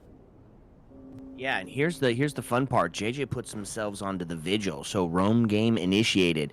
All so far sitting up onto that 1st floor, but could get himself. There he goes. Yeah, will get himself active. He's gonna put that ghost pressure on. He's gonna force M80X to have to deal with him up on that 3rd floor, potentially when he gets up there, sitting reading it currently. All right, still working the site setup. Rival gonna hold on to another power position. We talked about him holding on to that cocktail, never letting that site go. He's gonna be downstairs this time in VIP. That is absolutely critical push point here for the attack. They've got to clear him out, or they're gonna go for more of this direct bakery side take. You work on the Flores to clear out that utility. I love Aiden running the glass, taking some long shots here into sight, but they're working the intel side. Yes, I was going to say, he's going to take the peek. No, got to put the bulletproof cams in play, so more util that they need to get cleared out to get this bakery side push set up. Yeah, like what they're bringing to the table. Vic Band's onto the newest operator. Stompin' bringing out that util clear, that extension clear. Still seeing some shield action. They're getting active here on that bakery side of it. Just showing hints and bits and pieces. And now Rice has made his way in. They've taken full bakery control, which means they can start to open it up. Vic finds himself on the first kill. No way! Off the board. Snake is able to answer back as the Vector rings out off a run out. Aiden on the glass takes JJ off the board. The main advantage into the hands of M80X now as they sit up 4-3. So smokes start to come out. I mean, that another run out coming from this team. They were just pushing this advantage. They're trying to upset the M80X attack, and I wouldn't say that it's the difference maker at this point, but it is certainly becoming a factor they've got to watch out for. Attack Rival is pushed out of that VIP section, and now realizing that this is mostly a bakery side push, but expecting the flank. Franklin ready, taking down Snake, and another fight on the stairs. Stompin' wins. Did you call him Franklin? I love that. Expecting the flank, and Franklin finds it. Blitz makes his way in as they start to put some pressure on the smoke here. Not going to be enough, though. Franklin takes him off the board. Holding down that power position in the bakery, firing through the wall. Man, they opened up all the sight lines they needed. And right now, M80X, they've just got JJ's number in the kitchen, relegating them to making sandwiches instead of winning rounds. Okay, find ourselves tied up. M80X has hit the quota for their attack side. Anything outside of this is going to be icing on the cake. So now it is up to JJ and Co. to claim these last 2 rounds, and they're going to start this attempt by going back to the 2nd floor with that investment to the 3rd floor play. Castle on the board, Fenrir on the board, and potentially Rival holding on to that critical push point. If you're just joining us, welcome everyone here to the JJ & Co. versus M80X, a lower quarterfinal game here between these two powerhouse teams. They're fighting for a spot in Pro League.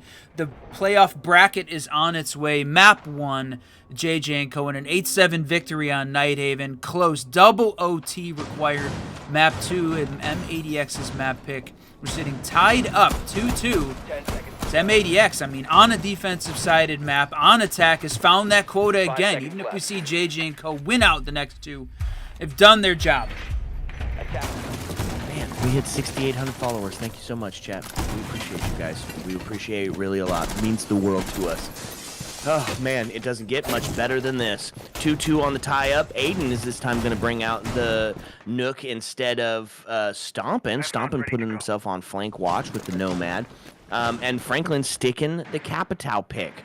Those fires, those bolts have really been insane at stopping some of those crossovers, some of those picking them off as they go back to site scenarios. We'll see how it plays out on this one. All right, that first 30 seconds of the round playing out, and I know we had been talking about it. Generally, Kafe, a defensive-sided map. How's it played out in the Challenger Series overall?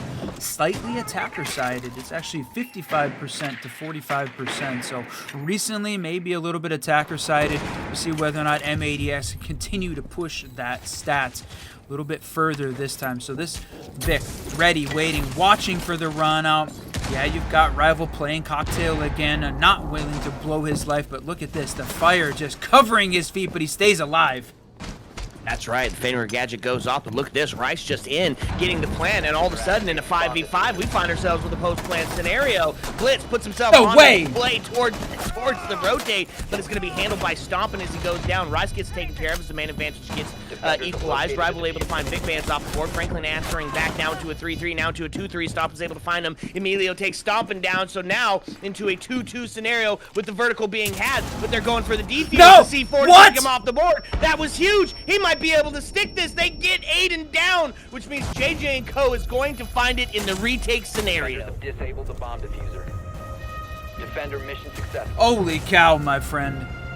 What again, I said it earlier, the roller coaster of emotions on that round, looking like the M80 victory, and then JJ & Co. answering back in the post-plant scenario and what looked like, I mean, holding on to the vertical. He had the shot on the planter, starting to fill him full of bullets until the C4 comes out, perfectly placed there from the JJ & Co. defense. They find their third on defense, and it is round 6, and JJ & Co. holding on to a slim lead. The attackers have already found their two. They're holding on, but round 6 in play. Is it going to be tied up as we head into the M80x defense, or JJ & Co. going to ride that wave into a 4-2 half? Man, what an instrumental C4 that was. They had the vertical pressure. They had the hold. It was coming down to that 2v2 scenario. That C4 for sure won them that round. That was absolutely huge. So JJ & Co. find themselves up 3-2. And this is going to be the round, right? This is really going to determine how the next one, or how the end of this goes, because a 3-3 on the side of M80x is going to feel real good going into their defensive half. All right, my friend, the action phase as we roll into it. JJ & Co. holding down again. Big setup upstairs. Huge focus on the 3rd floor. The combination of now, this time, a little bit of extra intel. You know that generally M80x hates having to play against the Valkyrie, giving away those positions, giving away some of that intel. Snake is going to lean into it. Vic Bands answers back, though, with the IQ to make sure that they can find and eliminate all of those scams. That way Stompin' and Rice can make those entry points here on the Ash and that Blitz. Okay, pivotal round. They make the drop. A quick action into the 3rd floor. Smokes go out. They can claim the presence into the closet. They find one, but it gets answered back as Rival's able to take down the King. So now into a 4-4 scenario. A little bit of quick action does net them some real estate, but not much more outside of that, as no body balance has been claimed. Yeah, if you had to pick a win condition, we've said it, the entire Challenger Series, Stompin' a big piece of that, sitting at 8-5-1, and unfortunate to go down. But on the other side, Twist, he's been crushing it as well, 6-3-3, and picking up a part of critical kills when it's come out, and playing the smoke. None of that area denial going to be in play, but Rival taking down Franklin. The advantage now, as we enter the last minute and a half of gameplay, 4v3. Man, M80 just right now not having any luck, and they're not able to take advantage of any of JJ & Co. mistakes. And the problem is, even if there were some, there's not many. Yeah, absolutely. Oh man, Emilio takes Rice off the board, so the main advantage in a heavyweight now goes into the hands of JJ & Co. They find themselves on the triple kill. It is going to be Aiden who finds one as they take down Rival, and still has to deal with some of this extension util, but not going to happen. Emilio's going to take him off the board. We're going to find ourselves on a standard split 4-2 as we head into the back end of the half. All right, now, you want to talk about some pressure, my friend. This is it. This is where the diamonds are made. M80x is down 4-2. Standard split if it is, but on Kafe, on their map pick, This is the must-win scenario. JJ & Co. is up 1-0 in the best of 3. M80x must win Kafe to move on in this tournament. If they lose Kafe, they are out. This is it. The pressure is on. The defensive half coming up. M80x versus JJ & Co. and delivering on the hype. Yeah, absolutely. Okay, so now we take it to M80x's defensive half. What do they bring to the table? They're going to switch it up. Not something that we see out of them a ton. It's going to be the Valkyrie and Maestro play. Really leaning into some of that intel, but also bringing some cams. They're going to be able to shoot back, which means taking out some of those drones, stopping some of that quick plant capabilities. I like the adaptation here, but you're going to see it on the side of the attack as well. The new Aurora being showed, but they do change it out for the Deimos. Zero being showed, but they change that out for the Finka. So I guess I'll wait until the round starts to tell you what the attack team is. Yeah, that's right. Oh, look at this. The Observer's showing us a little bit of that Valcam tech. We don't get to see it very often because M80 bans her so frequently. We don't get to see how they're going to use those cams, where they're going to be placed. But you said it, leaning heavy into the intel and bring along the WMI. Make sure that those pieces of util can try and stay alive. They're going to have to be a lot more direct making that play. Now, holding out a cigar, Vic running that mute, running the shoddy, holding that red drop, but Aiden picking up Twist in the opening pick again.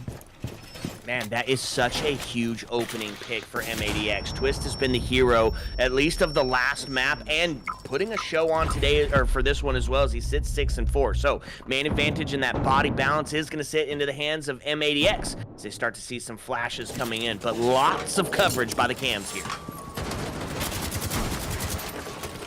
That's right, working the shotguns there, the nades coming in. They're going to get caught by the WMIs, but he's just going to jump in under the guise of some smoke, try and rush this attack in. They're making a quick play, but Aiden picking up another, taking down JJ. Now, the shoddy answers back.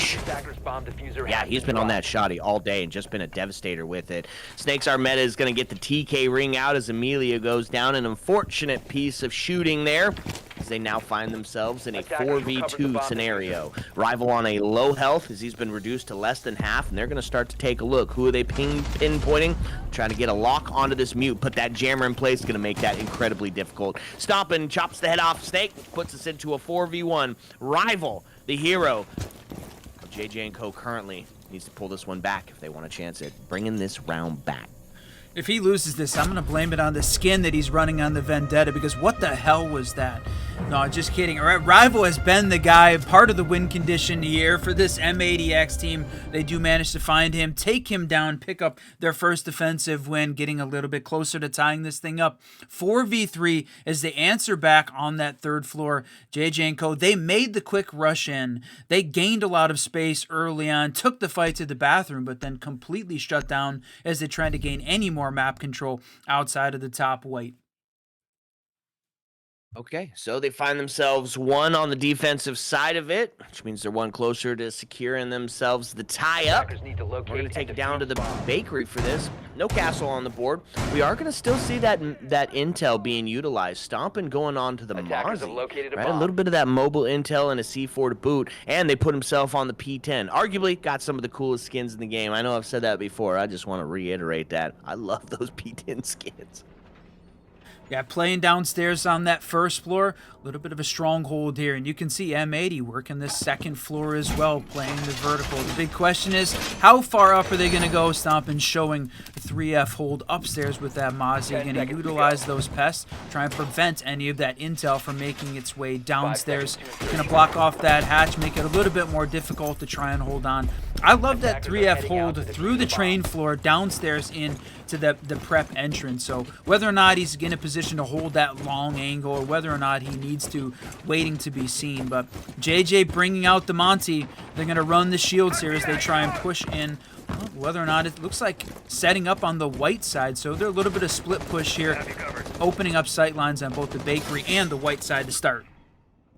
That's right, and so holding on. This is the deployable shield that is devastating when we saw it on JJ & Co.'s side. So M80x looking to try to do something similar. A little bit of vertical has been claimed here as everybody's sitting onto that first floor outside of Aiden.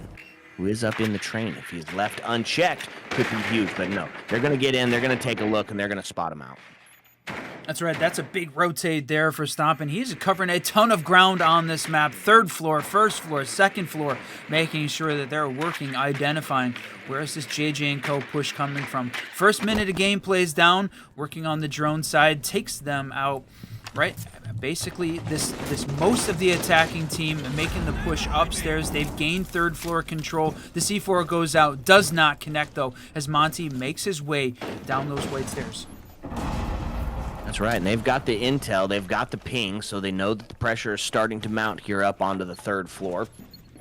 IQ going to get a little bit of that intel, search out where those Fenrir gadgets are, because those are devastating towards that push, of course. Holding on to the hatch as well, right? We brought Cade along, so verticality going to be important, but difficult to deal with until you get that hatch done.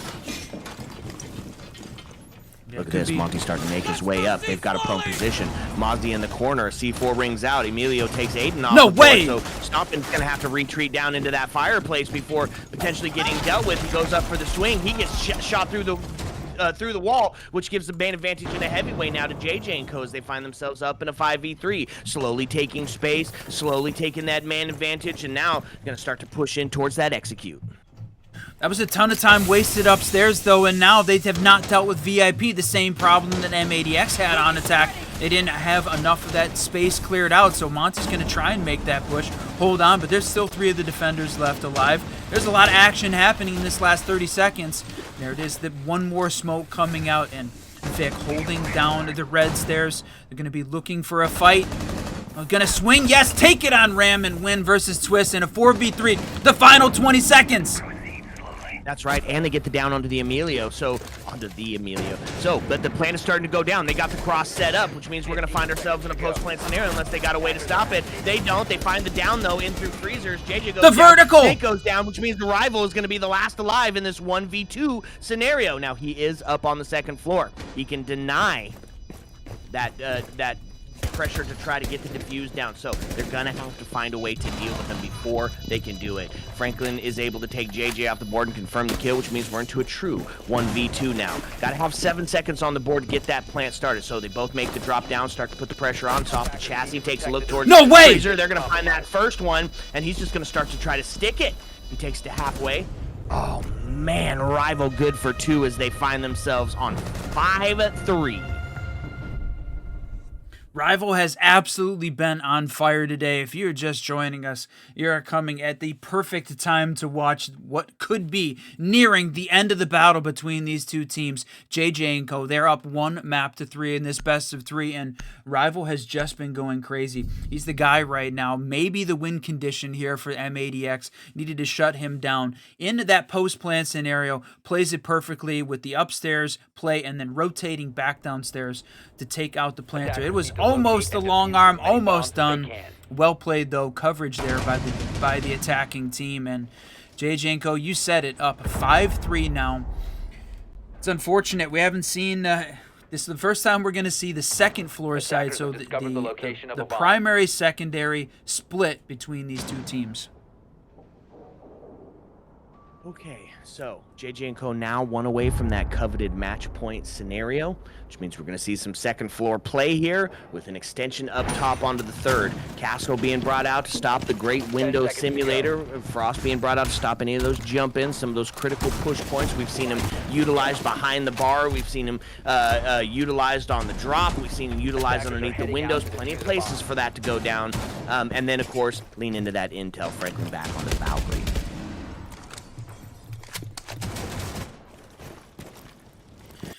All right, my friend, as we roll in 5v3, playing the second floor site, the attacking team, a little bit of focus downstairs. They're going to set up those claymores. We haven't seen M80 be quite as aggressive on the run-out scenario, but it's only their 3rd round so far.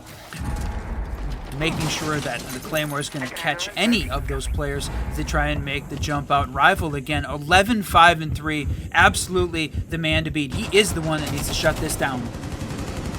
That's right, and Rice takes a little bit of damage as the wallbang starts to happen. Blitz starting to make the push in. Aiden takes Twist off the board. Rival able to take down Franklin as we get equalized on the man count. Now looking towards the, oh man, had the shot from behind, but not quite gonna find it. Rival is taken down through a well-placed wall bang. Stomping him, Rice able to find one. Emilio able to answer back, but the main advantage, that body bounce is into the hands of M80x here. And so much time still on the board. Gotta find one to equalize here if they want a chance. Oh, takes a couple of shots, look in the wrong direction, but not gonna get the kill for it. Low health on the side of the defense, looking for some of that vertical pressure, some of that vertical play, sending some smoke, sending some fire, that'll do some damage. Emilio takes Vic Bands off the board, now into a 2-2 scenario with 1:36 still on the board. Emilio, good for a triple No kill. way. As now it's all gonna be onto the shoulders of Aiden to try to bring this one back for his team. He's going to have to be perfect, you said it. In the 2v1, can he clutch this one up? There's 1:20 left. He can also just waste a little bit of time. But Snake and Emilio, man, they have got the cross. They know where he's at and wins the fight versus Aiden. JJenko pick up another round. I can't believe we're saying this, my friend. Match point scenario? Oh my lord. But it's not just match point, is it, Whiskey? No, we're not sitting on match point. This is match point, series point, lower bracket quarterfinal point, and right now, M80x in the Challenger Series point. JJenko is 1 round away from moving on to that semifinal game versus the winner of the Unks versus Space Shoes. M80x has got a lot of work cut out for them right now. They have got to be perfect for 3 to keep their Challenger Series hopes alive. Oh, a timeout. We've seen this work on the double shot quite in a few different ways. Generally, 65, 70% of the time, the team that takes the timeout comes back to win the next round. That's M80x that had put them too closer to tying it up and sending it into overtime. But right now, M80x has got to be perfect for 3, or this is done and dusted. Perfect for 3. What does this team need to do at this point? They have struggled really to shut down JJenko in those post-plant scenarios. We've seen it twice at this point. Very objective-based gameplay. That's coming through. That's working for them. M80x has struggled with that. They've played the vertical, but haven't been able to defend that well against it. We saw that used against them as well on the JJenko offensive side. So they're going to run back up to the 3rd floor. We saw M80x win this one back on round 3. We've also been losing some of this, again, the entry pick battle. JJenko has just been better at that. Maybe taking a little bit of too many risks early on, or not playing with, it doesn't seem like they're playing with the same level of confidence we've seen them in the past. Oh, man. Double intel on the side of M80x, leaning back into that Maestro play, back into that Valkyrie play. Stompin' sitting at 10 and 7, the frag leader for M80x. On the other side of it, multiple that are over. Emilio and Rival both sitting at 12 and 6, 12 and 5, having some really incredible games, and this is when it counts, when it's all on the line. The pride, the ego, and the chance to move on towards your chance at Pro League. We had said that Rival was a bit of the win condition walking in, but Emilio has crept up and entered that same position. Again, tied with Rival at 12 kills apiece. Man, that last round, a big boost for him as well. So now tied up 5-5. You said it, leaning into the intel. That worked really well back on round 7. Going to use that Hibana to open up all of these windows early, but just burning a little bit of offensive utility as they try and make it. Twist, the interesting pick with the 0, bringing out the extra cams. They want to find out what is the defense doing, where are those players as they focus on the window simulator. Yeah, I think that's a good adaptation here by the attack side, right? Intel creates those opportunities, and opportunities create round wins, and that's why you see it doubled up on the side of the defense as well. So not a bad play. They can get rid of a lot of utility here, potentially, if they get them into the right spots. Look at that, using, you said it, the cams that shoot back, clearing out some of this offensive drones, making sure they don't gain those pieces of intel, but it's 1:40, a little bit slow on the attacking side here, getting ready for this execute. The hatch drop, tossing the flashes in, but all 10 left alive. C4's holding from down below. Again, all the pressure. M80x has got to be perfect here. Grenade rings out, trying to force him out of that critical push point position. Not quite able to do it, though, as Aiden's able to hang on. He is the Wamai, so those grenades could potentially not do anything, as he was relatively safe when they made that drop. They made their way in. Franklin goes down, and that's going to take the man advantage into the hands. Oh, man. No way! Able to find a second one. So now into a 5-3 scenario. Quick shot. It's going to be a miss. That's going to be a tough one. Rival goes down, but at the cost of Aiden as well. Twist finds one. Now into a 4v1, into a 4v none. Whiskey. It's over. They did it. They took him down. No way. What a finish to what has been an incredible play here throughout the entire Challengers series for M80x. Well, we have been saying it all day, all series, every weekend for the past 6 weeks in a row. There was still one more opportunity until we got to today. The final game in place for M80x as their Challenger Series run ends in dramatic fashion versus JJ & Co.